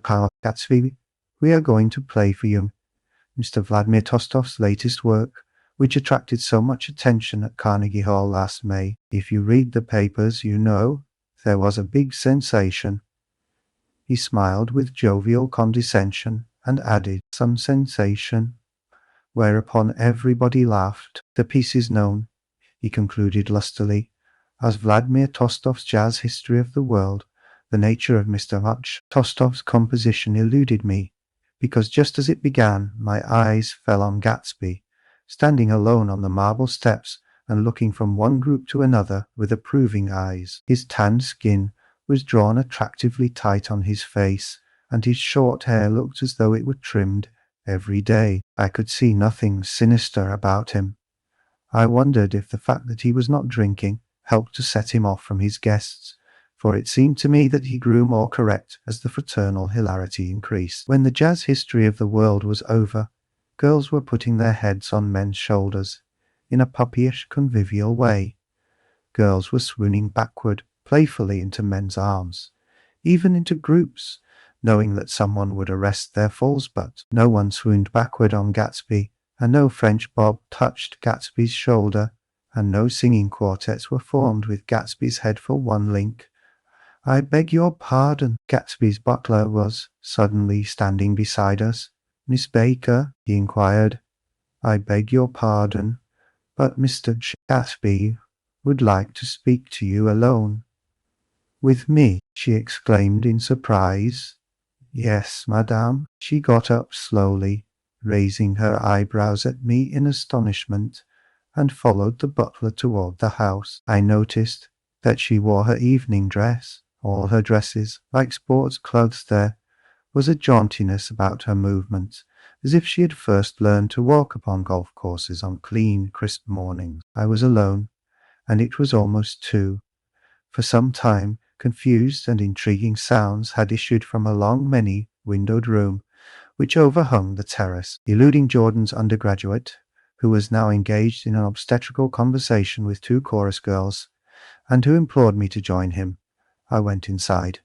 The large room was full of people. One of the girls in yellow was playing the piano, and beside her stood a tall, red-haired young lady from a famous chorus, engaged in song. She had drunk a quantity of champagne, and during the course of her song she had decided ineptly that everything was very, very sad. She was not only singing, she was weeping too. Whenever there was a pause in the song, she filled it with gasping, broken sobs, and then took up the lyric again in a quavering soprano. The tears coursed down her cheeks, not freely, however, for when they came into contact with her heavily beaded eyelashes, they assumed an inky color, and pursued the rest of their way in slow black rivulets. A humorous suggestion was made that she sing the notes on her face, whereupon she threw up her hands, sank into a chair, and went off into a deep, inner sleep. "She had a fight with a man who says he's her husband," explained a girl at my elbow. I looked around. Most of the remaining women were now having fights with men said to be their husbands. Even Jordan's party, the quartet from East Egg, were rent asunder by dissension. One of the men was talking with curious intensity to a young actress, and his wife, after attempting to laugh at the situation in a dignified and indifferent way, broke down entirely and resorted to flank attacks at intervals. She appeared suddenly, attacks at intervals. He sighed like an angry diamond and hissed, "You promised," into his ear. The reluctance to go home was not confined to wayward men. The hall was at present occupied by 2 deplorably sober men and their highly indignant wives. The wives were sympathizing with each other in slightly raised voices. "Whenever he sees I'm having a good time, he wants to go home. Never heard anything so selfish in my life. We're always the first ones to leave." "So are we." "Well, we're almost the last tonight," said one of the men sheepishly. "The orchestra left half an hour ago, in spite of the wives' agreement that such malevolence was beyond credibility. The dispute ended in a short struggle, and both wives were lifted, kicking, into the night. As I waited for my hat in the hall, the door of the library opened, and Jordan Baker and Gatsby came out together. He was saying some last word to her, but the eagerness in his manner tightened abruptly into formality as several people approached him to say goodbye. Jordan's party were calling impatiently to her from the porch, but she lingered for a moment to shake hands. "I've just heard the most amazing thing," she whispered. "How long were we in there?" "Why, about an hour." "It was simply amazing," she repeated abstractedly. "But I swore I wouldn't tell it, and here I am tantalizing you." She yawned gracefully in my face. "Please come and see me phone book under the name of Mrs. Sigourney Howard, my aunt." She was hurrying off as she talked. Her brown hand waved a jaunty salute as she melted into her party at the door. Rather ashamed that on my first appearance I had stayed so late, I joined the last of Gatsby's guests who were clustered around him. I wanted to explain that I'd hunted for him early in the evening, and to apologize for not having known him in the garden. "Don't mention it," he enjoined me eagerly. "Don't give it another thought, old sport." The familiar expression held no more familiarity than the hand which reassuringly brushed my shoulder. "And don't forget we're going up in the hydroplane tomorrow morning at 9 o'clock. Then the butler, behind his shoulder, "Philadelphia wants you on the phone, sir." "All right, in a minute. Tell them I'll be right there. Good night." "Good night." "Good night." He smiled, and suddenly there seemed to be a pleasant significance in having been among the last to go, as if he had desired it all the time. "Good night, old sport. Good night." But as I walked down the steps, I saw that the evening was not quite over. 50 feet from the door, a dozen headlights illuminated a bizarre and tumultuous scene. In the ditch beside the road, right side up, but violently shorn of one wheel, rested a new coupe which had left Gatsby's drive not 2 minutes before. The sharp jut of a wall accounted for the detachment of the wheel, which was now getting considerable attention from half a dozen curious chauffeurs. However, as they had left their cars blocking the road, a harsh discordant din from those in the rear had been audible for some time, and added to the already violent confusion of the scene. A man in a long duster had dismounted from the wreck, and now stood in the middle of the road, looking from the car to the tire, and from the tire to the observers in a pleasant, puzzled way. He explained, "It went in the ditch." The fact was infinitely astonishing to him, and I recognized first the unusual quality of wonder, and then the man. It was the late patron of Gatsby's library. How'd it happen? He shrugged his shoulders. "I know nothing whatever about mechanics," he said decisively. "But how did it happen? Did you run into the wall?" "Don't ask me," said Owl Eyes, washing his hands of the whole matter. "I know very little about driving, next to nothing. It happened, and that's all I know." "Well, if you're a poor driver, you oughtn't to try driving at night." "But I wasn't even trying," he explained indignantly. "I wasn't even trying." An awed hush fell upon the bystanders. "Do you want to commit suicide? You're lucky it was just a wheel. A bad driver, and not even trying." "You don't understand," explained the criminal. "I wasn't driving. There's another man in the car." The shock that followed this declaration found voice in a sustained "Ah-H" as the door of the coupe swung slowly open. The Crowdit was now a crowd stepped back involuntarily, and when the door had opened wide, there was a ghostly pause. Then, very gradually, part by part, a pale dangling individual stepped out of the wreck, pawing tentatively at the ground with a large uncertain dancing shoe. Blinded by the glare of the headlights and confused by the incessant groaning of the horns, the apparition stood swaying for a moment before he perceived the man in the duster. "What's matter?" he inquired calmly. "Did we run out of gas? Look." Half a dozen fingers pointed at the amputated wheel, stared at it for a moment, and then looked upward, as though he suspected that it had dropped from the sky. "It came off," someone explained. He nodded. "At first I didn't notice we'd stopped."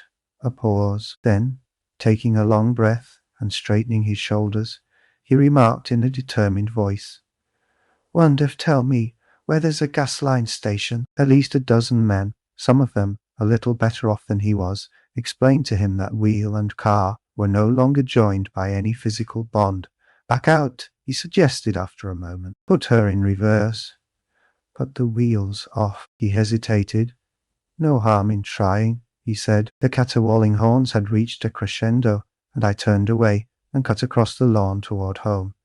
I glanced back once. A wafer of a moon was shining over Gatsby's house, making the night fine as before, and surviving the laughter and the sound of his still glowing garden. A sudden emptiness seemed to flow now from the windows and the great doors, endowing with complete isolation the figure of the host, who stood on the porch, his hand up in a formal gesture of farewell. Reading over what I have written so far, I see I have given the impression that the events of 3 nights, several weeks apart, were all that absorbed me. On the contrary, they were merely casual events in a crowded summer, and, until much later, they absorbed me infinitely less than my personal affairs. Most of the time I worked.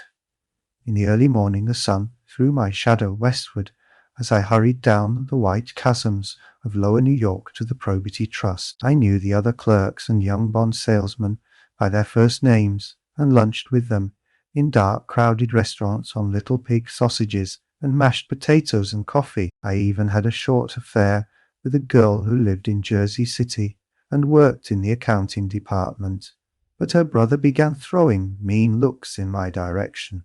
So when she went on her vacation in July, I let it blow quietly away. I took dinner usually at the Yale Club for some reason. It was the gloomiest event of my day out. Then I went upstairs to the library and studied investments and securities for a conscientious hour. There were generally a few rioters around, but they never came into the library, so it was a good place to work. After that, if the night was mellow, I strolled down Madison Avenue past the old Murray Hill Hotel and over 33rd Street to the Pennsylvania Station. I began to like New York, the racy, adventurous feel of it at night, and the satisfaction that the constant flicker of men and women and machines gives to the restless eye. I liked to walk up Fifth Avenue and pick out romantic women from the crowd and imagine that in a few minutes I was going to enter into their lives, and no one would ever know or disapprove. Sometimes in my mind I followed them to their apartments on the corners of hidden streets, and they turned and smiled back at me before they faded through a door into warm darkness. At the enchanted metropolitan twilight, I felt a haunting loneliness sometimes, and felt it in other poor young clerks who loitered in front of windows, waiting until it was time for a solitary restaurant dinner young clerks in the dusk, wasting the most poignant moments of night and life. Again, at 8 o'clock, when the dark lanes of the 40s were lined 5 deep with throbbing taxicabs, bound for the theatre district, I felt a sinking in my heart. Forms leaned together in the taxis as they waited, and voices sang, and there was laughter from unheard jokes, and lighted cigarettes made unintelligible circles inside. Imagining that I, too, was hurrying towards gaiety and sharing their intimate excitement, I wished them well. For a while, I lost sight of Jordan Baker, and then in midsummer I found her again. At first I was flattered to go places with her, because she was a golf champion, and everyone knew her name. Then it was something more. I wasn't actually in love, but I felt a sort of tender curiosity. The bored, haughty face that she turned to the world concealed something most affectations, conceal something eventually, even though they don't in the beginning, and one day I found what it was. When we were on a house party together up in Warwick, she left a borrowed car out in the rain with the top down and then lied about. I turned suddenly. I remembered the story about her that had eluded me that night at Daisy's. At her first big golf tournament, there was a row that nearly reached the newspaper suggestion that she had moved her ball from a bad lie in the semi-final round. The thing approached the proportions of a scandal, then died away. A caddie retracted his statement, and the only other witness admitted that he might have been mistaken. The incident and the name had remained together in my mind. Jordan Baker instinctively avoided clever, shrewd men, and now I saw that this was because she felt safer on a plane where any divergence from a code would be thought impossible. She was incurably dishonest. She wasn't able to endure being at a disadvantage, and, given this unwillingness, I suppose she had begun dealing in subterfuges when she was very young, in order to keep that cool, insolent smile turned to the world, and yet satisfy the demands of her hard, jaunty body. It made no difference to me. Dishonesty in a woman is a thing you never blamed deeply. I was casually sorry. And then I forgot. It was on that same house party that we had a curious conversation about driving a car. It started because she passed so close to some workman that our fender flicked a button on one man's coat. "You're a rotten driver," I protested. "Either you ought to be more careful, or you oughtn't to drive at all." "I am careful." "No, you're not." "Well, other people are," she said lightly. "What's that got to do with it?" "They'll keep out of my way," she insisted. "It takes two to make an accident. Suppose you met somebody just as careless as yourself." "I hope I never will," she answered. "I hate careless people. That's why I like you." Her grey, sun-strained eyes stared straight ahead, but she had deliberately shifted our relations, and for a moment I thought I loved her. But I am slow-thinking and full of interior rules that act as brakes on my desires, and I knew that first I had to get myself definitely out of that tangle back home. I'd been writing letters once a week and signing them, "Love, Nick," and all I could think of was how, when that certain girl played tennis, a faint moustache of perspiration appeared on her upper lip. Nevertheless, there was a vague understanding that had to be tactfully broken off before I was free. Everyone suspects himself of at least one of the cardinal virtues, and this is mine. I am one of the few honest people that I have ever known. For, on Sunday morning, while church bells rang in the villages along shore, the world and its mistress returned to Gatsby's house and twinkled hilariously on his lawn. "He's a bootlegger," said the young ladies, moving somewhere between his cocktails and his flowers. "One time he killed a man who had found out that he was nephew to von Hindenburg and second cousin to the devil. Reach me a rose, honey, and pour me a last drop into that their crystal glass." Once I wrote down on the empty spaces of a timetable the names of those who came to Gatsby's house that summer. It is an old timetable now, disintegrating at its folds, and headed, "This schedule in effect, July 5th, 1922. But I can still read the grey names, and they will give you a better impression than my generalities of those who accepted Gatsby's hospitality and paid him the subtle tribute of knowing nothing whatever about him. From East Egg, then, came the Chester Beckers and the Leaches, and a man named Bunsen, whom I knew at Yale, and Dr. Webster Civet, who was drowned last summer up in Maine, and the Hornbeams, and the Willie Voltaires, and a whole clan named Black Buck, who always gathered in a corner and flipped up their noses like goats at whosoever came near, and the Ismays, and the Christies, or rather Hubert Auerbach, and Mr. Christie's wife, and Edgar Beaver, whose hair, they say, turned cotton white one winter afternoon, for no good reason at all. Clarence Endive was from East Egg, as I remember. He came only once in white knickerbockers, and had a fight with a bum named Etty in the garden. From farther out, on the island, came the Cheddles, and the O.R.P. Schraders, and the Stonewall Jackson Abrams of Georgia, and the Fish Guards, and the Ripley Snells. Snell was there 3 days before.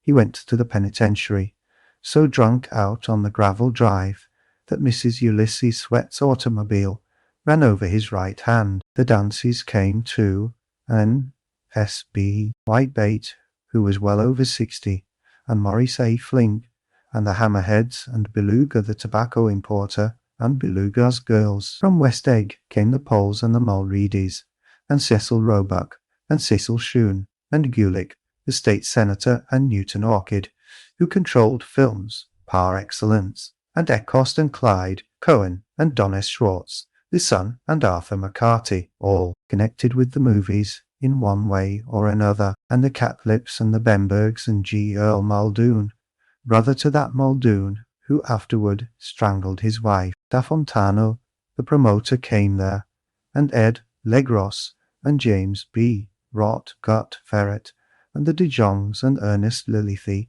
came to gamble, and when Ferret wandered into the garden, it meant he was cleaned out, and associated traction would have to fluctuate profitably next day. A man named Klipspringer was there so often that he became known as the Boarder.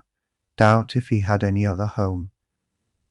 Of theatrical people, there were Gus Ways and Horace O'Donovan, and Lester Meyer, and George Duckweed, and Francis Bull. Also, from New York were the Cromes and the Backhissons, and the Denikers, and Russell Betty, and the Corrigans, and the Kelleher's, and the Duwas, and the Scullys, and S.W.A.'s, Belcher, and the Smirks, and the young Quinns, divorced now, and Henry L. Palmetto, who killed himself by jumping in front of a subway train in Times Square. Benny McClanahan arrived always with 4 girls. They were never quite the same ones in physical person, but they were so identical one with another that it inevitably seemed they had been there before. I have forgotten their names: Jacqueline, I think, or else Consuela, or Gloria, or Judy, or June, and their last names were either the melodious names of flowers and months, or the sterner ones of the great American capitalists, whose cousins, if pressed, they would confess themselves to be. In addition to all these, I can remember that Faustina O'Brien came there at least once, and the Baedeker girls and young Brewer, who had his nose shot off in the war, and Mr. Hughes shot off in the war, Albroxberger, and Miss Haag, his fiancée, and Ardita Fitz-Peters, and Mr. P. Jewett, once head of the American Legion, and Miss Claudia Hip, with a man reputed to be her chauffeur, and a prince of something, whom we called Duke, and whose name, if I ever knew it, I have forgotten. All these people came to Gatsby's house in the summer at 9 o'clock one morning, late in July. Gatsby's gorgeous car lurched up the rocky drive to my door, and gave out a burst of melody from its 3-noted horn. It was the first time he had called on me, though I had gone to 2 of his parties, mounted in his hydroplane, and, at his urgent invitation, made frequent use of his beach. "Good morning, old sport. You're having lunch with me today, and I thought we'd ride up together." He was balancing himself on the dashboard of his car, with that resourcefulness of movement that is so peculiarly American, that comes, I suppose, with the absence of lifting work in youth, and even more with the formless grace of our nervous, sporadic games. This quality was continually breaking through his punctilious manner in the shape of restlessness. He was never quite still. There was always a tapping foot somewhere, or the impatient opening and closing of a hand. He saw me looking with admiration at his car. "It's pretty, isn't it, old sport?" He jumped off to give me a better view. "Haven't you ever seen it before?" I'd seen it. Everybody had seen it. It was a rich cream color, bright with nickel, swollen here and there in its monstrous length, with triumphant hat boxes and supper boxes and tool boxes, and terraced with a labyrinth of windshields that mirrored a dozen suns. Sitting down behind many layers of glass in a sort of green leather conservatory, we started to town. I had talked with him perhaps 6 times in the past month, and found to my disappointment that he had little to say. So my first impression, that he was a person of some undefined consequence, had gradually faded, and he had become simply the proprietor of an elaborate roadhouse next door. And then came that disconcerting ride. We hadn't reached West Egg village before Gatsby began leaving his elegant sentences unfinished and slapping himself indecisively on the knee of his camel-coloured suit. "Look here, old sport," he broke out surprisingly. "What's your opinion of me, anyhow?" A little overwhelmed, I began the generalized evasions which that question deserves. "Well, I'm going to tell you something about my life," he interrupted. "I don't want you to get a wrong idea of me from all these stories you hear. So he was aware of the bizarre accusations that flavored conversation in his halls. I'll tell you God's truth. His right hand suddenly ordered divine retribution to stand by. I am the son of some wealthy people in the Middle West, all dead now. I was brought up in America, but educated at Oxford, because all my ancestors have been educated there for many years. It is a family tradition. He looked at me sideways, and I knew why Jordan Baker had believed he was lying. He hurried the phrase, educated at Oxford, or swallowed it, or choked on it, as though it had bothered him before, and with this doubt, his whole statement fell to pieces, and I wondered if there wasn't something a little sinister about him, after all. What part of the Middle West? I inquired, casually. San Francisco. I see. My family all died, and I came into a good deal of money. His voice was solemn, as if the memory of that sudden extinction of a clan still haunted him. For a moment, I suspected that he was pulling my leg, but a glance at him convinced me otherwise. After that I lived like a young Raja in all the capitals of Europe, Paris, Venice, Rome, collecting jewels, chiefly rubies, hunting big game, painting a little, things for myself only, and trying to forget something very sad that had happened to me long ago. With an effort, I managed to restrain my incredulous laughter. The very phrases were worn so threadbare that they evoked no image except that of a turbaned character, leaking sawdust at every pore as he pursued a tiger through the Bois de Boulogne. Then came the war, old sport. It was a great relief, and I tried very hard to die, but I seemed to bear an enchanted life. I accepted a commission as first lieutenant when it began. In the Argonne forest, I took the remains of my machine gun battalion so far forward that there was a half-mile gap on either side of us where the infantry couldn't advance. We stayed there 2 days and 2 nights, 130 men with 16 Lewis guns, and when the infantry came up, at last they found the insignia of 3 German divisions among the piles of dead. I was promoted to be a major, and every Allied government gave me a decoration, even Montenegro. Little Montenegro down on the Adriatic Sea. Little Montenegro. He lifted up the words and nodded at them with his smile. The smile comprehended Montenegro's troubled history and sympathized with the brave struggles of the Montenegrin people. It appreciated fully the chain of national circumstances which had elicited this tribute from Montenegro's warm little heart. My incredulity was submerged in fascination now. It was like skimming hastily through a dozen magazines. He reached in his pocket, and a piece of metal, slung on a ribbon, fell into my palm. That's the one from Montenegro. To my astonishment, the thing had an authentic look. Orderi di Danilo, ran the circular legend. Montenegro, Nicolaus, Rex, Turnip, Major Jay Gatsby, I read, for valor extraordinary. Here's another thing I always carry, a souvenir of Oxford days. It was taken in Trinity, quod the man on my left is now the Earl of Doncaster. It was a photograph of half a dozen young men in blazers, loafing in an archway through which were visible a host of spires. There was Gatsby, looking a little, not much younger, with a cricket bat in his hand. Then it was all true. I saw the skins of tigers flaming in his palace on the Grand Canal. I saw him opening a chest of rubies to ease, with their crimson-lighted depths, the gnawings of his broken heart. I'm going to make a big request of you today, he said, pocketing his souvenirs with satisfaction. So I thought you ought to know something about me. I didn't want you to think I was just some nobody. You see, I usually find myself among strangers because I drift here and there, trying to forget the sad things that happen to me. He hesitated. You'll hear about it this afternoon, at lunch. No, this afternoon. I happen to find out that you're taking Miss Baker to tea. Do you mean you're in love with Miss Baker? No, old sport, I'm not. But Miss Baker has kindly consented to speak to you about this matter. I hadn't the faintest idea what this matter was, but I was more annoyed than interested. I hadn't asked Jordan to tea in order to discuss Mr. Jay Gatsby. I was sure the request would be something utterly fantastic, and for a moment I was sorry I'd ever set foot upon his overpopulated lawn.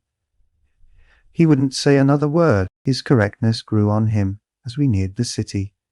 We passed Port Roosevelt, where there was a glimpse of red-belted ocean-going ships, and sped along a cobbled slum lined with the dark, undeserted saloons of the faded gilt 1900. Then the Valley of Ashes opened out on both sides of us, and I had a glimpse of Mrs. Wilson straining at the garage pump with panting vitality as we went by. With fenders spread like wings, we scattered light through half a story and half, for as we twisted among the pillars of the elevated, I heard the familiar jug-jug spat of a motorcycle, and a frantic policeman rode alongside. "All right, old sport," called Gatsby.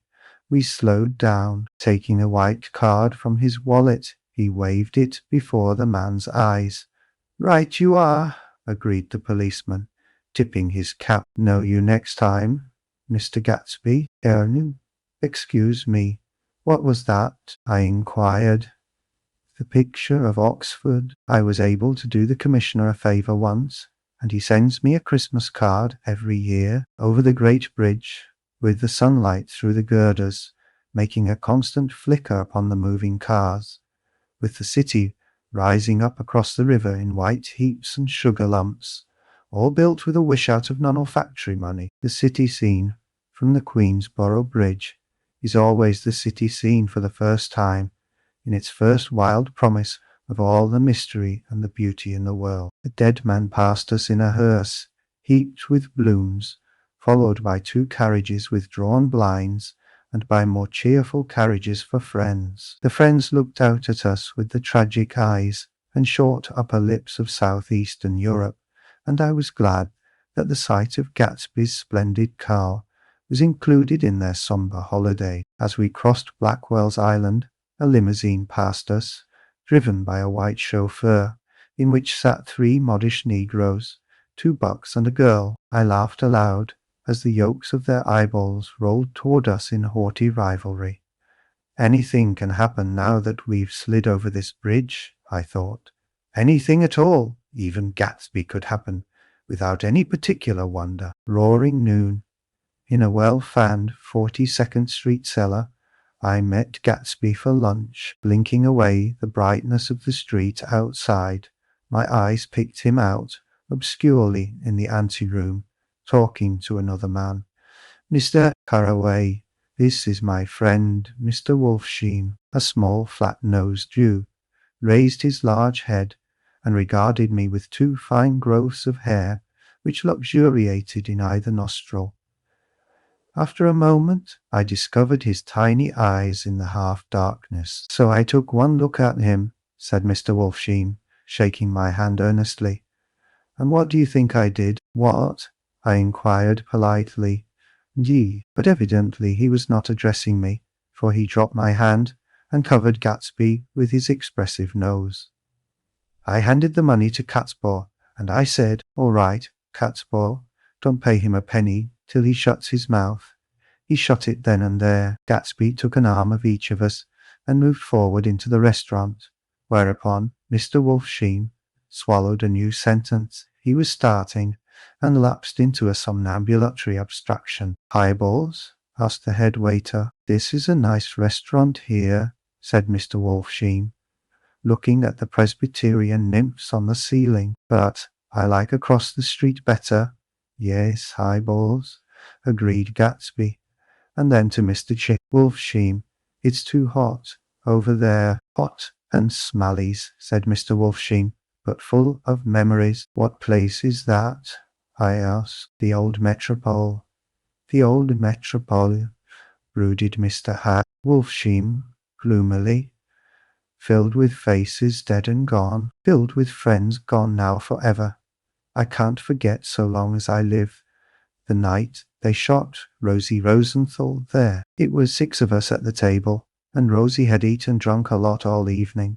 When it was almost morning, the waiter came up to him with a funny look and says somebody wants to speak to him outside. All right, says Rosie, and begins to get up, and I pulled him down in his chair. Let the bastards come in here if they want you. Rosie, but don't you, so help me, move outside this room. It was 4 o'clock in the morning then, and if we'd have raised the blinds, we'd have seen daylight. Did he go? I asked innocently. Sure he went. Mr. Wolfsheim's nose flashed at me indignantly. He turned around in the door and says, "Don't let that waiter take away my coffee." Then he went out on the sidewalk, and they shot him 3 times in his full belly and drove away. 4 of them were electrocuted, I said, remembering. 5, with Becca. His nostrils turned to me in an interested way. I understand you're looking for a business connection. The juxtaposition of these 2 remarks was startling. Gatsby answered for me. Oh no, he exclaimed. This isn't the man. No. Mr. Wolfsheim seemed disappointed. This is just a friend. I told you we'd talk about that some other time. I beg your pardon, said Mr. Wolfsheim. I had a wrong man. A succulent hash arrived, and Mr. Wolfsheim, forgetting the more sentimental atmosphere of the old metropole, began to eat with ferocious delicacy. His eyes, meanwhile, roved very slowly all around the room. He completed the arc by turning to inspect the people directly behind. I think that, except for my presence, he would have taken one short glance beneath our own table. Look here, old sport, said Gatsby, leaning toward me. I'm afraid I made you a little angry this morning in the car. There was the smile again, but this time I held out against it. I don't like mysteries, I answered, and I don't understand why you won't come out frankly and tell me what you want. Why has it all got to come through Miss Baker? Oh, it's nothing underhand, he assured me. Miss Baker's a great sportswoman, you know, and she'd never do anything that wasn't all right. Suddenly he looked at his watch, jumped up, and hurried from the room, leaving me with Mr. Wolfsheim at the table. He has to telephone, said Mr. Wolfsheim, following him with his eyes. Fine fellow, isn't he? Handsome to look at, and a perfect gentleman. Ah, yes, he's an Oxford man. Oh, he went to Oxford College in England. You know Oxford College? I've heard of it. It's one of the most famous colleges in the world. Have you known Gatsby for a long time? I inquired. Several years, he answered in a gratified way. I made the pleasure of his acquaintance just after the war, but I knew I had discovered a man of fine breeding after I talked with him an hour. I said to myself, there's the kind of man you'd like to take home and introduce to your mother and sister. He paused. I see you're looking at my cuff buttons. I hadn't been looking at them, but I did now. They were composed of oddly familiar pieces of ivory, finest specimens of human molars, he informed me. Well, I inspected them. That's a very interesting idea. Yeah, he flipped his sleeves up under his coat. Yeah, Gatsby's very careful about women. He would never so much as look at a friend's wife. When the subject of this instinctive trust returned to the table and sat down, Mr. Wolfsheim drank his coffee with a jerk and got to his feet. I have enjoyed my lunch, he said, and I'm going to run off from you 2 young men before I outstay my welcome. Don't hurry, Maya, said Gatsby without enthusiasm. Mr. Wolfsheim raised his hand in a sort of benediction. You're very polite, but I belong to another generation, he announced solemnly. You sit here and discuss your sports and your young ladies, and your... He supplied an imaginary noun with another wave of his hand. As for me, I am 50 years old, and I won't impose myself on you any longer. As he shook hands and turned away, his tragic nose was trembling. I wondered if I had said anything to offend him. He becomes very sentimental sometimes, explained Gatsby. This is one of his sentimental days. He's quite a character around New York, a denizen of Broadway. Who is he, anyhow? An actor? No, A dentist, Meyer Wolfsheim? No, he's a gambler. Gatsby hesitated, then added, coolly, he's the man who fixed the World Series back in 1919. Fixed the World Series? I repeated. The idea staggered me. I remembered, of course, that the World Series had been fixed in 1919, but if I had thought of it at all, I would have thought of it a thing that merely happened, the end of some inevitable chain. It never occurred to me that one man could start to play with the faith of 50 million people, with the single-mindedness of a burglar, blowing a safe. How did he happen to do that? I asked after a minute. He just saw the opportunity. Why, he in jail. They can't get him, old sport. He's a smart man. I insisted on paying the check. As the waiter brought my change, I caught sight of Tom Buchanan across the crowded room. Come along with me for a minute, I said. I've got to say hello to someone. When he saw us, Tom jumped up and took half a dozen steps in our direction. Where have you been? He demanded eagerly. Daisy's furious because you haven't called up. This is Mr. Gatsby. Mr. Buchanan. They shook hands briefly, and a strained, unfamiliar look of embarrassment came over Gatsby's face. Have you been in anyhow? Demanded Tom of me. How'd you happen to come up this far to eat? I've been having lunch with Mr. Pud Gatsby.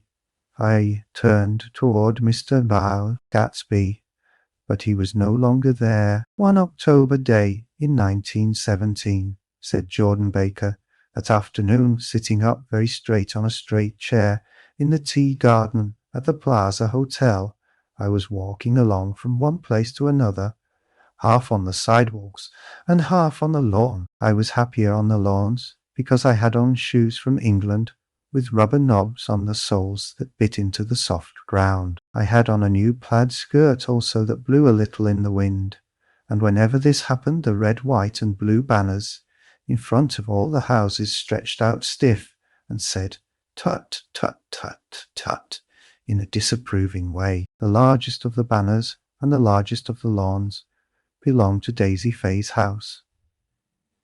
She was just 18, 2 years older than me, and by far the most popular of all the young girls in Louisville. She dressed in white and had a little white roadster, and all day long the telephone rang in her house, and excited young officers from Camp Taylor demanded the privilege of monopolizing her that night. Anyways, for an hour. When I came opposite her house that morning, her white roadster was beside the curb, and she was sitting in it with a lieutenant I had never seen before. They were so engrossed in each other that she didn't see me until I was 5 feet away. Hello, Jordan, she called unexpectedly. Please come here. But I was flattered that she wanted to speak to me because of all the older girls I admired her most. She asked me if I was going to the Red Cross to make bandages. I was. Well, then, would I tell them that she couldn't come that day? The officer looked at Daisy while she was speaking, in a way that every young girl wants to be looked at some time, and because it seemed romantic to me, I have remembered the incident ever since. His name was Jay Gatsby, and I didn't lay eyes on him again for over 4 years 7 after I'd met him on Long Island. I didn't realize it was the same man. That was 1917.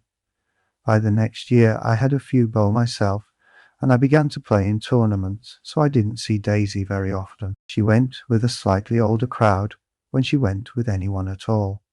Wild rumors were circulating about her, how her mother had found her packing her bag one winter night to go to New York and say goodbye to a soldier who was going overseas. She was effectually prevented, but she wasn't on speaking terms with her family for several weeks. After that, she didn't play around with the soldiers anymore, but only with a few flat-footed, short-sighted young men in town who couldn't get into the army at all. By the next autumn, she was gay again, gay as ever.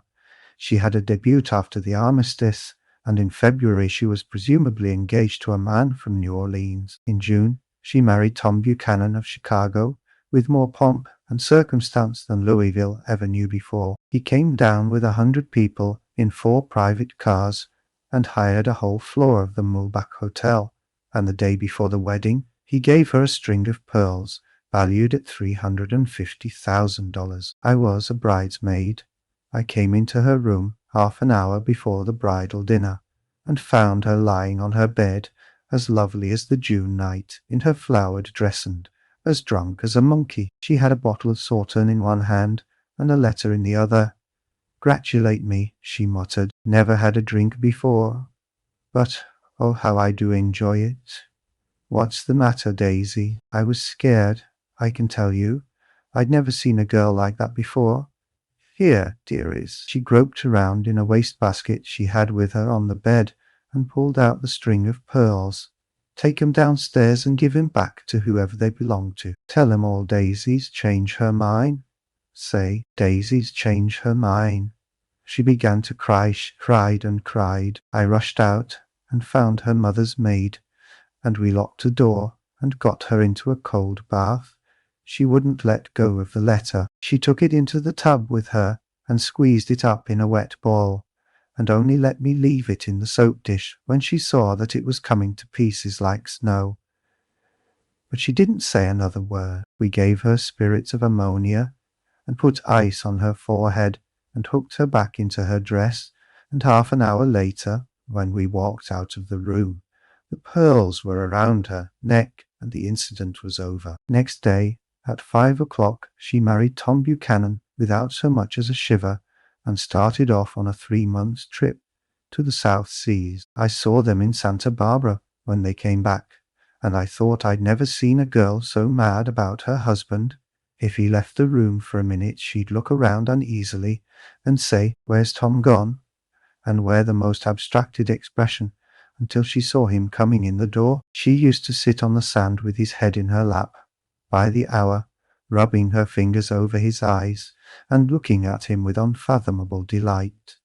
It was touching to see them together. It made you laugh in a hushed, fascinated way. That was in August. A week after I left Santa Barbara, Tom ran into a wagon on the Ventura Road one night and ripped a front wheel off his car. The girl who was with him got into the papers too, because her arm was broken. She was one of the chambermaids in the Santa Barbara hotel. The next April, Daisy had her little girl, and they went to France for a year. I saw them one spring in Cannes, and later in Deauville, and then they came back to Chicago to settle down. Daisy was popular in Chicago, as you know. They moved with a fast crowd, all of them young and rich and wild, but she came out with an absolutely perfect reputation, perhaps because she doesn't drink. It's a great advantage not to drink among hard-drinking people. You can hold your tongue, and, moreover, you can time any little irregularity of your own, so that everybody else is so blind that they don't see or care. Perhaps Daisy never went in for amour at Alland, yet there's something in that voice of hers. Well, about 6 weeks ago, she heard the name Gatsby for the first time in years. It was when I asked you, do you remember, if you knew Gatsby in West Egg? After you had gone home, she came into my room and woke me up and said, "What Gatsby?" And when I described him, he was half asleep, said in the strangest voice that it must be the man she used to know. It wasn't until then that I connected this Gatsby with the officer in her white car. When Jordan Baker had finished telling all this, we had left the plaza for half an hour and were driving in a Victoria through Central Park. The sun had gone down behind the tall apartments of the movie stars in the West 50s, and the clear voices of children, already gathered like crickets on the grass, rose through the hot twilight. "I'm the Sheikh of Araby. Your love belongs to me. At night, when you're asleep into your tent, I'll creep." It was a strange coincidence, I said, but it wasn't a coincidence at all. Why not? Gatsby bought that house so that Daisy would be just across the bay. Then it had not been merely the stars to which he had aspired on that June night. He came alive to me, delivered suddenly from the womb of his purposeless splendor. "He wants to know," continued Jordan, "if you'll invite Daisy to your house some afternoon, and then let him come over." The modesty of the demand shook me. He had waited 5 years and bought a mansion where he dispensed starlight to casual mosso that he could come over some afternoon to a stranger's garden. Did I have to know all this before he could ask such a little thing? He's afraid. He's waited so long. He thought you might be offended. You see, he's regular tough underneath it all. Something worried me. Why didn't he ask you to arrange a meeting?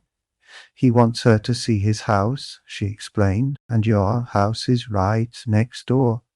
Oh, I think he half expected her to wander into one of his parties some night, went on Jordan. But she never did. Then he began asking people casually if they knew her, and I was the first one he found. It was that night he sent for me at his dance, and you should have heard the elaborate way he worked up to it. Of course, I immediately suggested a luncheon in New York, and I thought he'd go mad. I don't want to do anything out of the way, he kept saying. I want to see her right next door. When I said you were a particular friend of Tom's, he started to abandon the whole idea. He doesn't know very much about Tom, though he says he's read a Chicago paper for years, just on the chance of catching a glimpse of Daisy's name. It was dark now, and as we dipped under a little bridge, I put my arm around Jordan's golden shoulder and drew her toward me and asked her to dinner. Suddenly, I wasn't thinking of Daisy and Gatsby any more, but of this clean, hard, limited person who dealt in universal skepticism and who leaned back jauntily, just within the circle of my arm. A phrase began to beat in my ears with a sort of heady excitement. There are only the pursued, the pursuing, the busy, and the tired. And Daisy ought to have something in her life, murmured Jordan to me. Does she want to see Gatsby? She's not to know about it. Gatsby doesn't want her to know. You're just supposed to invite her to tea. We passed a barrier of dark trees, and then the facade of 59th Street, a block of delicate pale light, beamed down into the park. Unlike Gatsby and Tom Buchanan, I had no girl whose disembodied face floated along the dark cornices and blinding signs, and so I drew up the girl beside me, tightening my arms. Her wan, scornful mouth smiled, and so I drew her up again closer, this time to my face. 5 years died. When I came home to West Egg that night, I was afraid for a moment that my house was on fire. 2 o'clock, and the whole corner of the peninsula was blazing with light, which fell unreal on the shrubbery and made thin, elongating glints upon the roadside wires. Turning a corner, I saw that it was Gatsby's house, lit from tower to cellar. At first I thought it was another party, a wild rout that had resolved itself into hide and go seek or sardines in the box, with all the house thrown open to the game. But there wasn't a sound, only wind in the trees, which blew the wires and made the lights go off and on again, as if the house had winked into the darkness. As my taxi groaned away, I saw Gatsby walking toward me across his lawn. Your place looks like the World's Fair, I said. Does it? He turned his eyes toward it absently. I have been glancing into some of the rooms.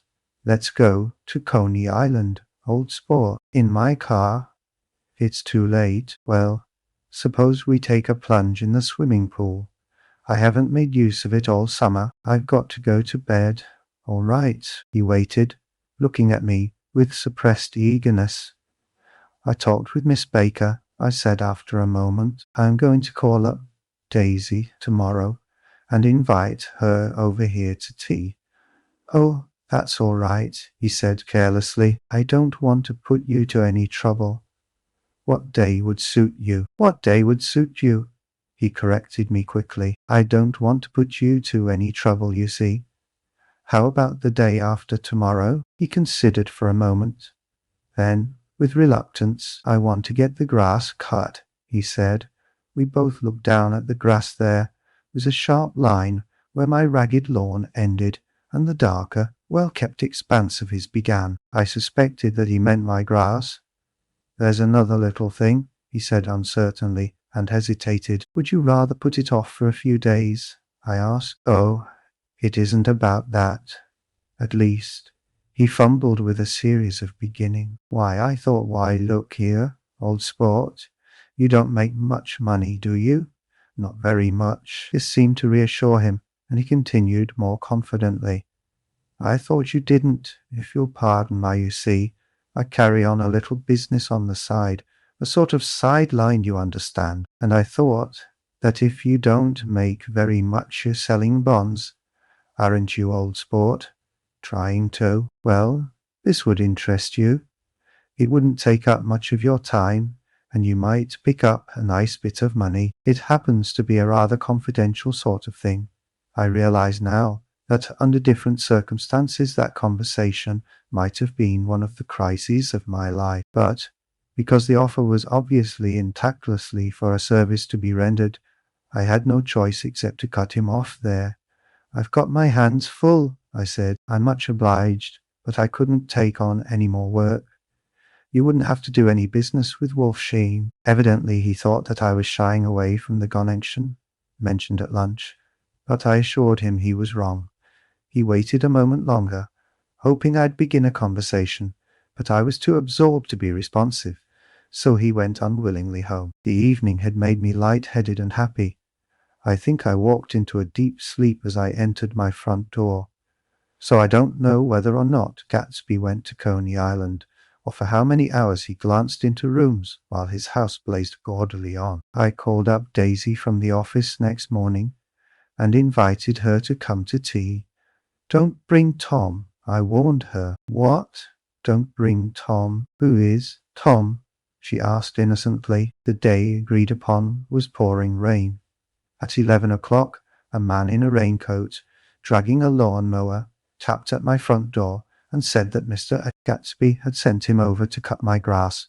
This reminded me that I had forgotten to tell my Finn to come back, so I drove into West Egg Village to search for her among soggy whitewashed alleys and to buy some cups and lemons and flowers. The flowers were unnecessary, for at 2 o'clock a greenhouse arrived from Gatsby's, with innumerable receptacles to contain it. An hour later, the front door opened nervously, and Gatsby in a white flannel suit, silver shirt, and gold-coloured tie hurried in. He was pale, and there were dark signs of sleeplessness beneath his eyes.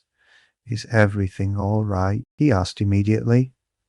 The grass looks fine, if that's what you mean. What grass? He inquired blankly. Oh, the grass in the yard. He looked out the window at it, but judging from his expression, I don't believe he saw a thing. Looks very good, he remarked vaguely. One of the papers said they thought the rain would stop about 4. I think it was the Journal. Have you got everything you need in the shape of off tea? I took him into the pantry, where he looked a little reproachfully at the Finn. Together we scrutinized the 12 lemon cakes from the delicatessen shop. Will they do?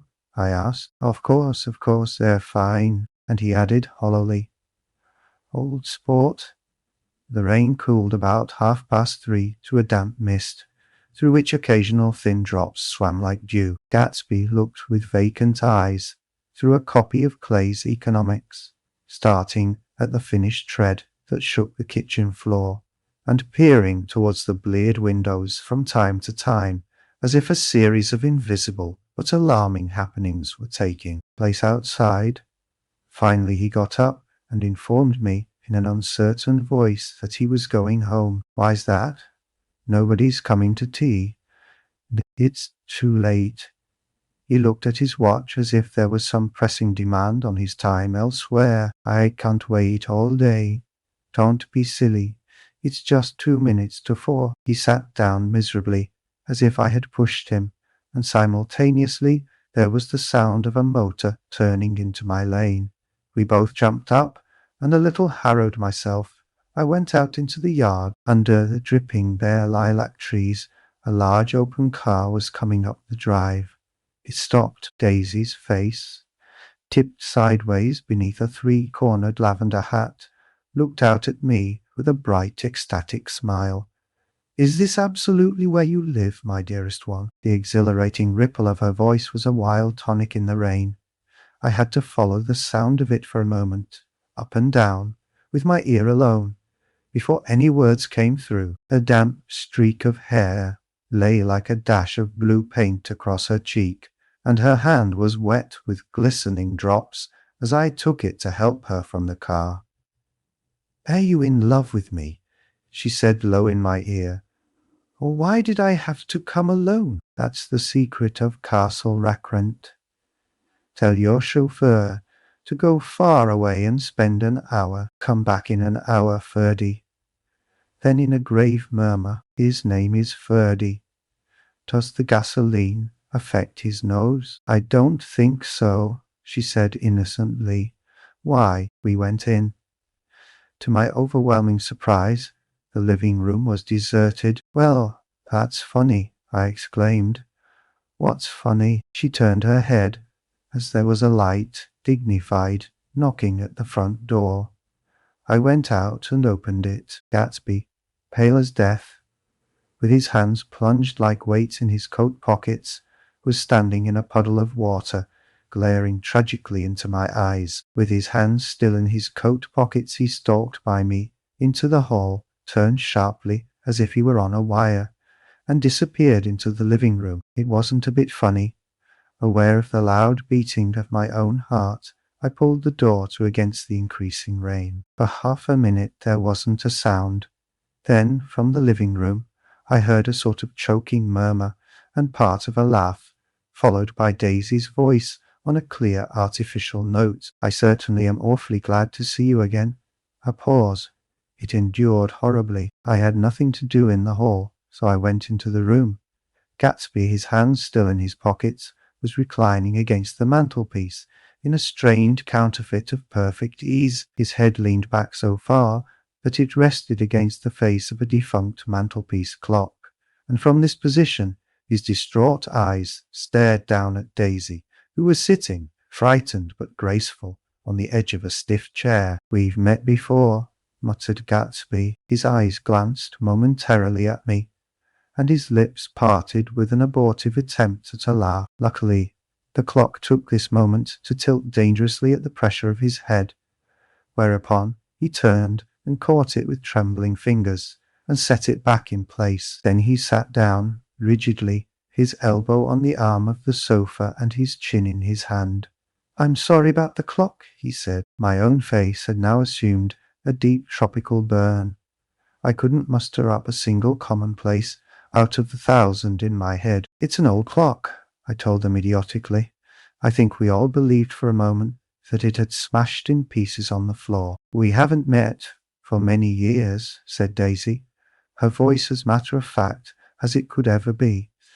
5 years next November. The automatic quality of Gatsby's answer set us all back at least another minute.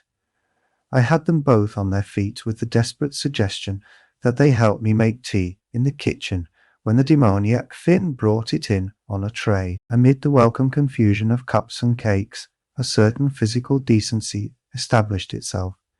Gatsby got himself into a shadow, and while Daisy and I talked, looked conscientiously from one to the other of us with tense, unhappy eyes. However, as calmness wasn't an end in itself, I made an excuse at the first possible moment and got to my feet. "Where are you going?" demanded Gatsby in immediate alarm. "I'll be back. I've got to speak to you about something before you go." He followed me wildly into the kitchen, closed the door and whispered, "Oh God," in a miserable way. "What's the matter?" "This is a terrible mistake," he said, shaking his head from side to side. "A terrible, terrible mistake. You're just embarrassed, that's all." "And luckily," I added, "Daisy's embarrassed too." "She's embarrassed," he repeated incredulously, "just as much as you are. Don't talk so loud. You're acting like a little boy," I broke out impatiently. "Not only that, but you're rude. Daisy's sitting in there all alone."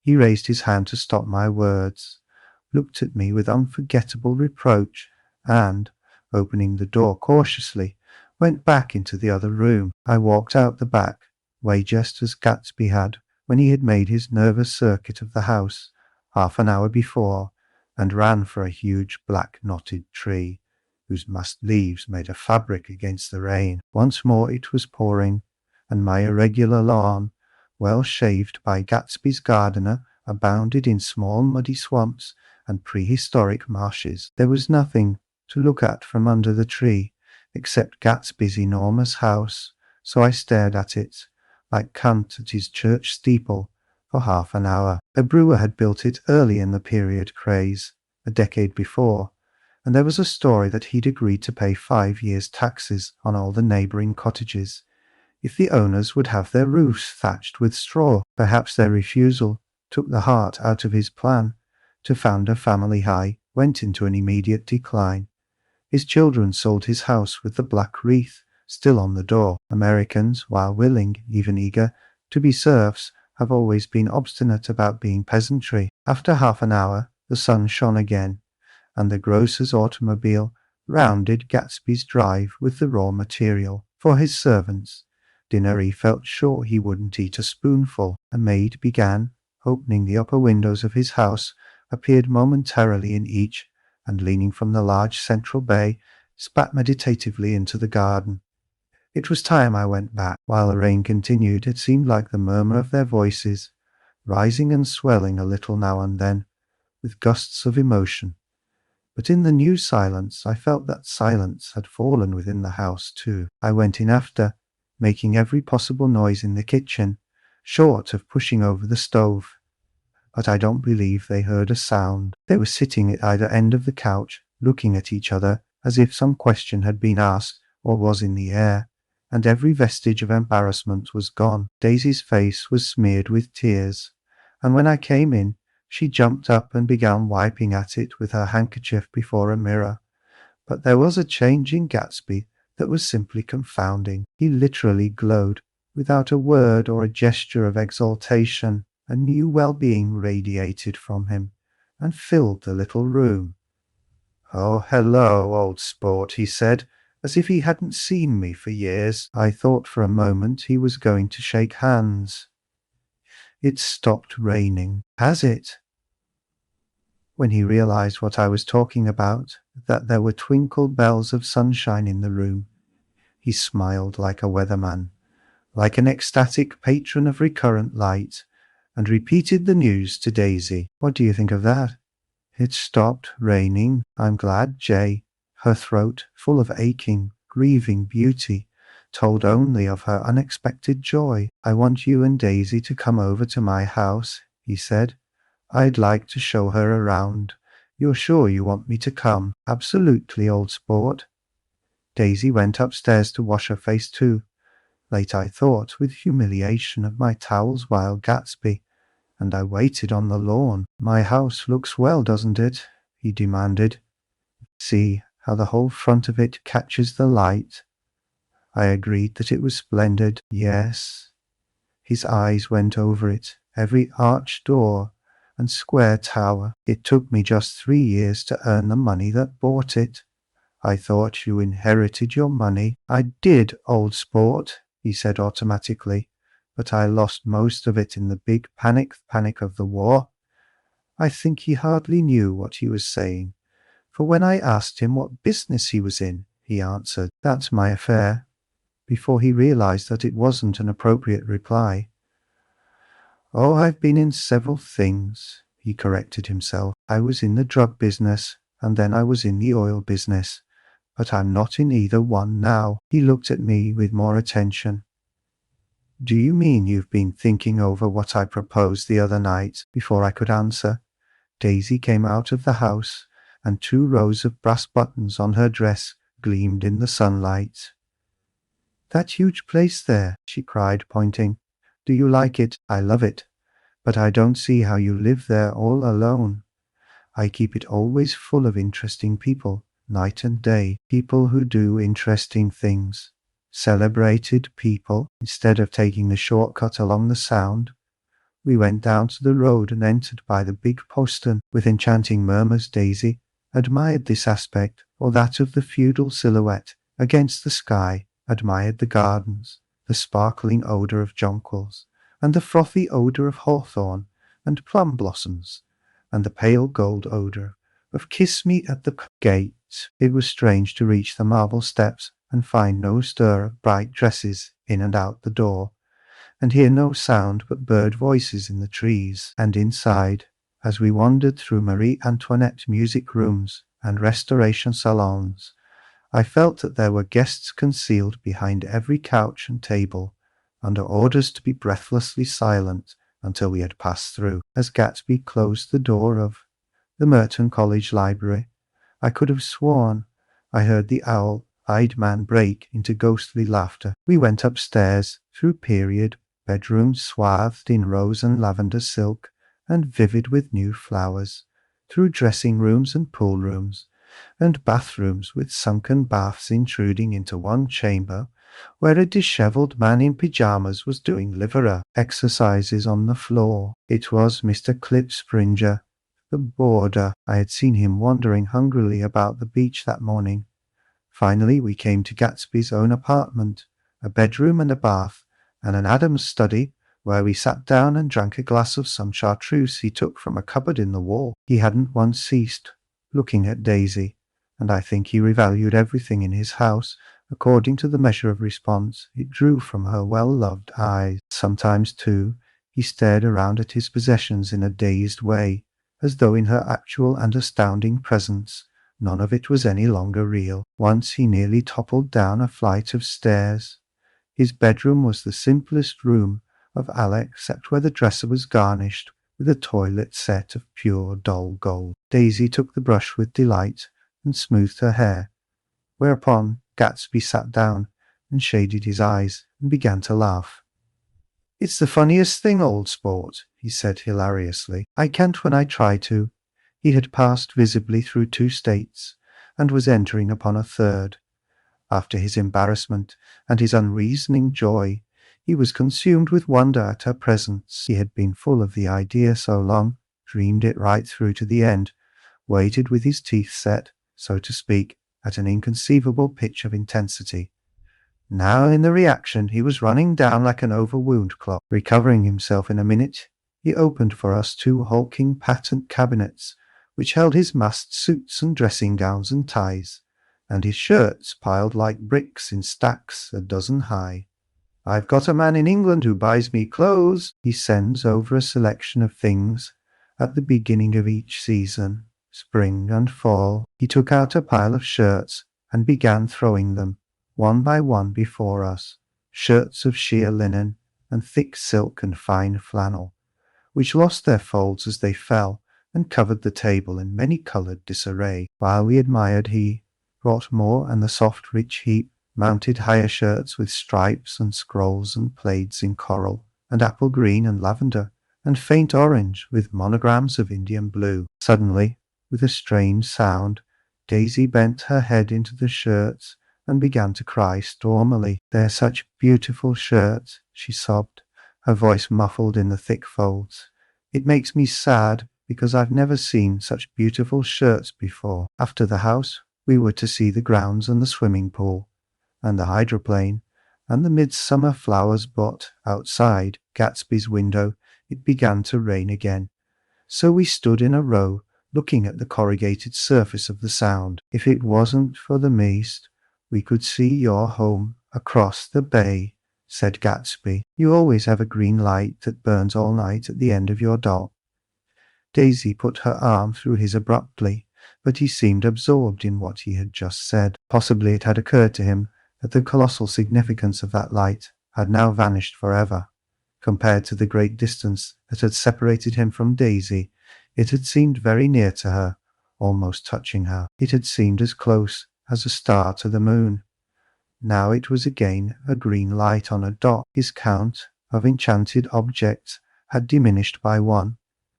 I began to walk about the room, examining various indefinite objects in the half-darkness. A large photograph of an elderly man in yachting costume attracted me, hung on the wall over his desk.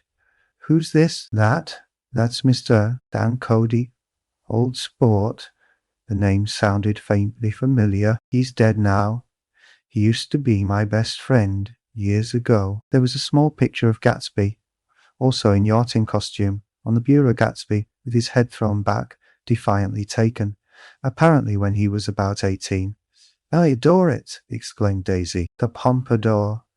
You never told me you had a pompadour, a yacht. Look at this, said Gatsby quickly.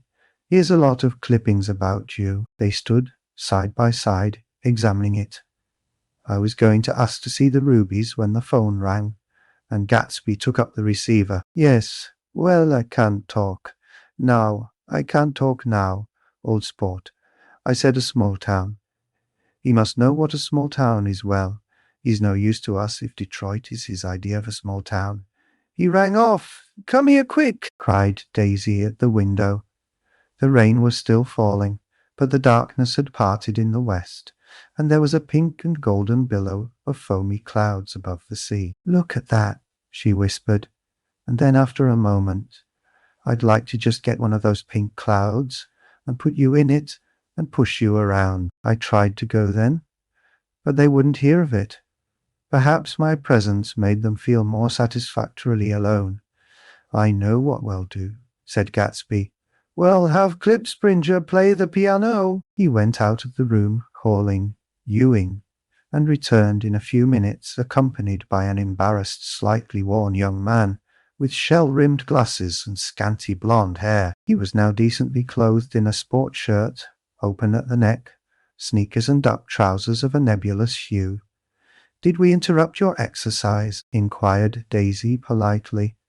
I was asleep, cried Mr. Klipspringer in a spasm of embarrassment. That is, I'd been asleep. Then I got up.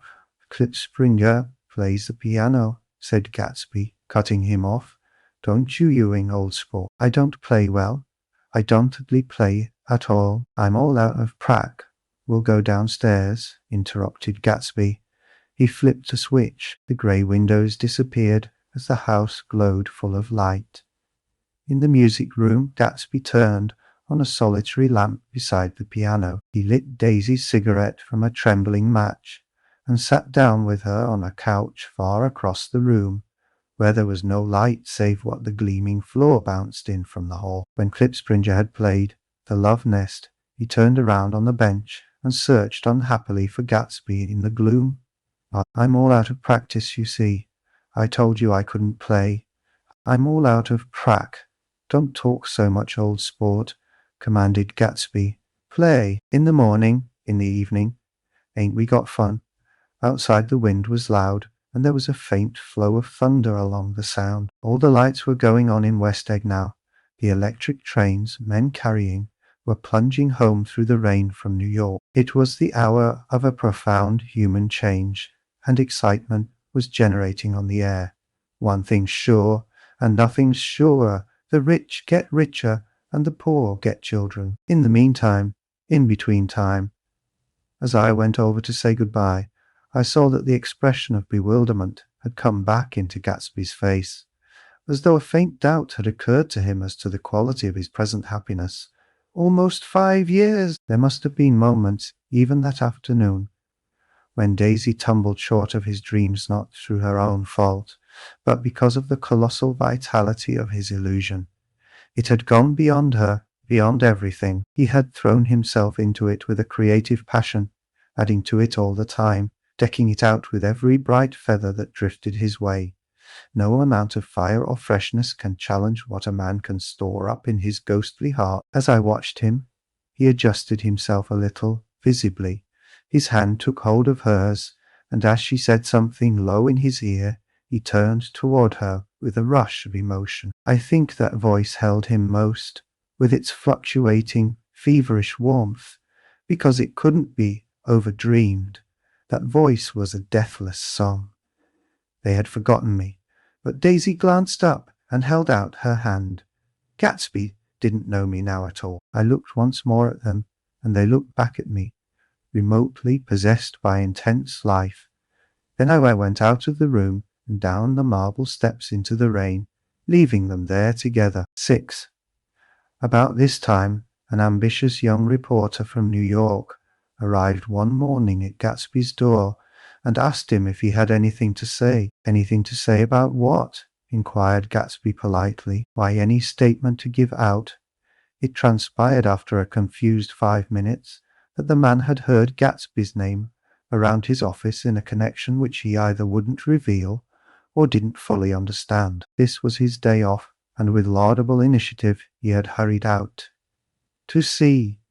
It was a random shot, and yet the reporter's instinct was right. Gatsby's notoriety, spread about by the hundreds who had accepted his hospitality and so become authorities upon his past, had increased all summer until he fell just short of being news. Contemporary legends, such as the underground pipeline to Canada, attached themselves to him, and there was one persistent story that he didn't live in a house at all, but in a boat that looked like a house and was moved secretly up and down the Long Island shore. Just why these inventions were a source of satisfaction to James Gatz of North Dakota isn't easy to say. James Gatz, that was really, or at least legally, his name. He had changed it at the age of 17, and at the specific moment that witnessed the beginning of his career, when he saw Dan Cody's yacht drop anchor over the most insidious flat on Lake Superior. It was James Gatz who had been loafing along the beach that afternoon in a torn green jersey and a pair of canvas pants, but it was already Jay Gatsby who borrowed a rowboat, pulled out to the Tuolumne, and informed Cody that a wind might catch him and break him up in half an hour. I suppose he'd had the name ready for a long time even then. His parents were shiftless and unsuccessful farm people. His imagination had never really accepted them as his parents at all. The truth was that Jay Gatsby of West Egg, Long Island, sprang from his platonic conception of himself. He was a son of Goda phrase, which, if it means anything, means just that, and he must be about his father's business, the service of a vast, vulgar, and meretricious beauty. So he invented just the sort of Jay Gatsby that a 17-year-old boy would be likely to invent, and to this conception he was faithful to the end. For over a year he had been beating his way along the south shore of Lake Superior as a clam digger and a salmon fisher, or in any other capacity that brought him food and bed. His brown, hardening body lived naturally through the half-fierce, half-lazy work of the bracing days. He knew women early, and since they spoiled him, he became contemptuous of them,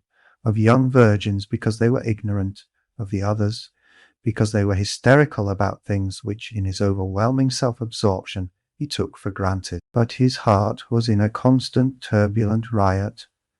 The most grotesque and fantastic conceits haunted him in his bed at night. A universe of ineffable gaudiness spun itself out in his brain, while the clock ticked on the washstand, and the moon soaked with wet light his tangled clothes upon the floor. Each night he added to the pattern of his fancies, until drowsiness closed down upon some vivid scene with an oblivious embrace. For a while these reveries provided an outlet for his imagination.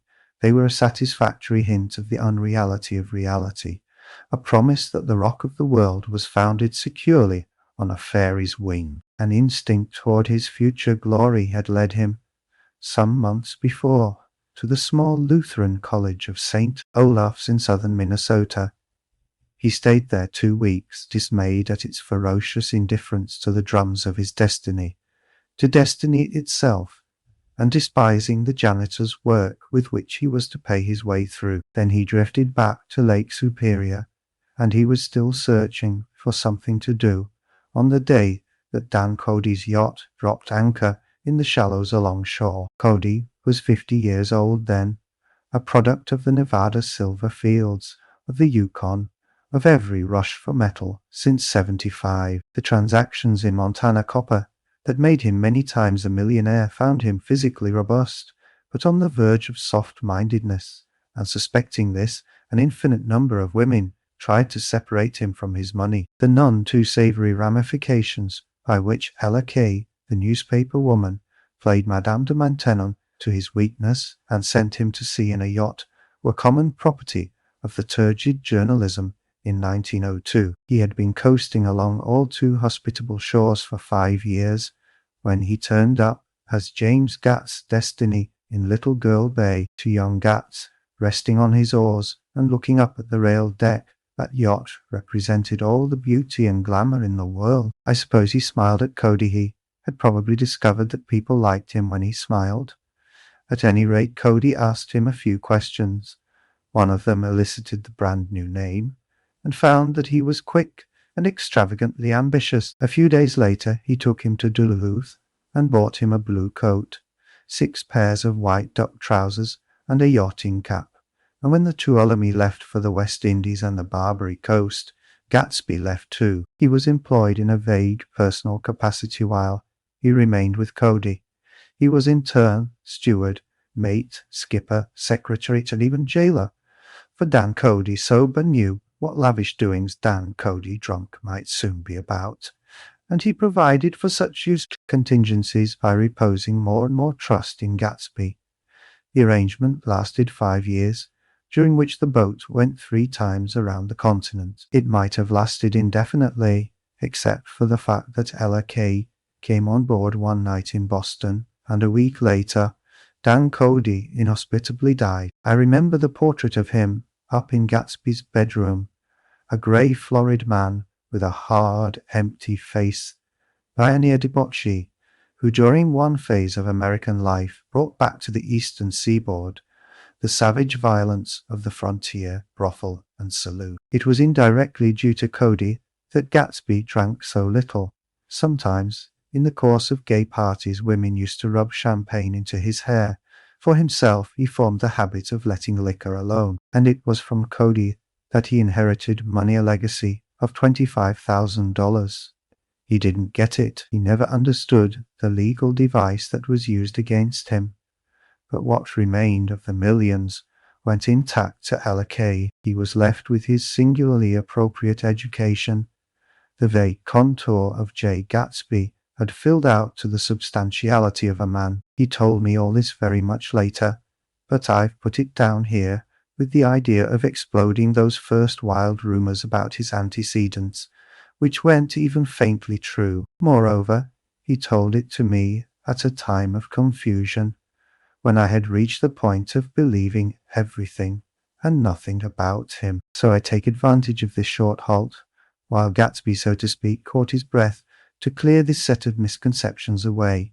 It was a halt, too, in my association with his affairs. For several weeks I didn't see him or hear his voice on the phone mostly. I was in New York, trotting around with Jordan and trying to ingratiate myself with her senile aunt.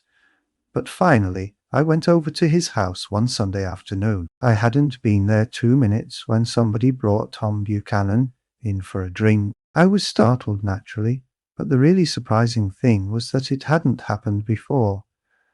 They were a party of 3 on horseback, and a man named Sloane and a pretty woman in a brown riding habit who had been there previously. "I'm delighted to see you," said Gatsby, standing on his porch.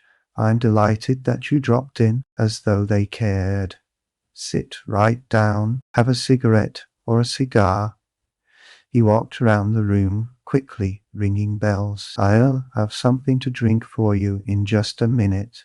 He was profoundly affected by the fact that Tom was there, but he would be uneasy anyhow, until he had given them something, realizing in a vague way that that was all they came for.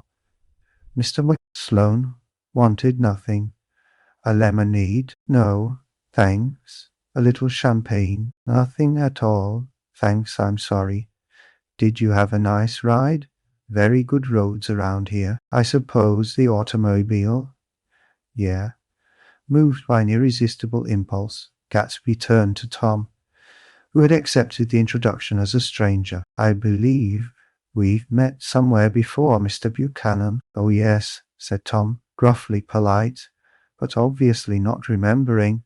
"So we did. I remember very well. About 2 weeks ago." "That's right. You were with Nick here." "I know your wife," continued Gatsby, almost aggressively. "That's so." Tom turned to me.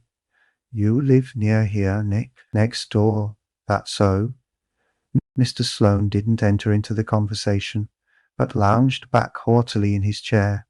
The woman said nothing either, until unexpectedly, after 2 highballs, She became cordial. "We'll all come over to your next party, Mr. Gatsby," she suggested. "What do you say?" "Certainly.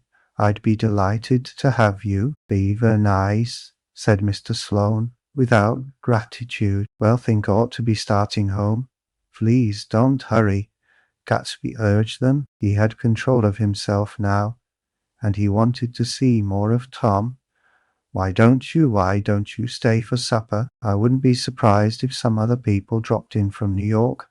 "You come to supper with me?" said the lady enthusiastically. "Both of you." This included me. Mr. Sloane got to his feet. "Come along," he said, but to her only. "I mean it," she insisted. "I'd love to have you. Lots of room." Gatsby looked at me questioningly. He wanted to go, and he didn't see that Mr. Sloane had determined he shouldn't. "I'm afraid I want to be able to," I said. "Well, you come," she urged, concentrating on Gatsby. Mr. Sloane murmured something close to her ear. "We won't be late if we start now," she insisted aloud. "I ain't got a horse," said Gatsby. "I used to ride in the army, but I've never bought a horse. I'll have to follow you in my car.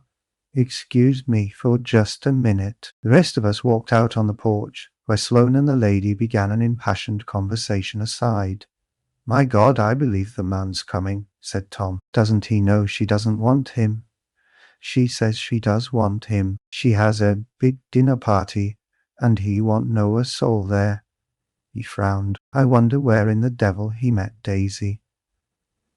By God, I may be old-fashioned in my ideas, but women run around too much these days to suit me. They meet all kinds of crazy fish. Suddenly, Mr. Sloane and the lady walked down the steps and mounted their horses. "Come on," said Mr. Sloane to Tom. "We're late. We've got to go." And then to me, "Tell him we couldn't wait, will you?"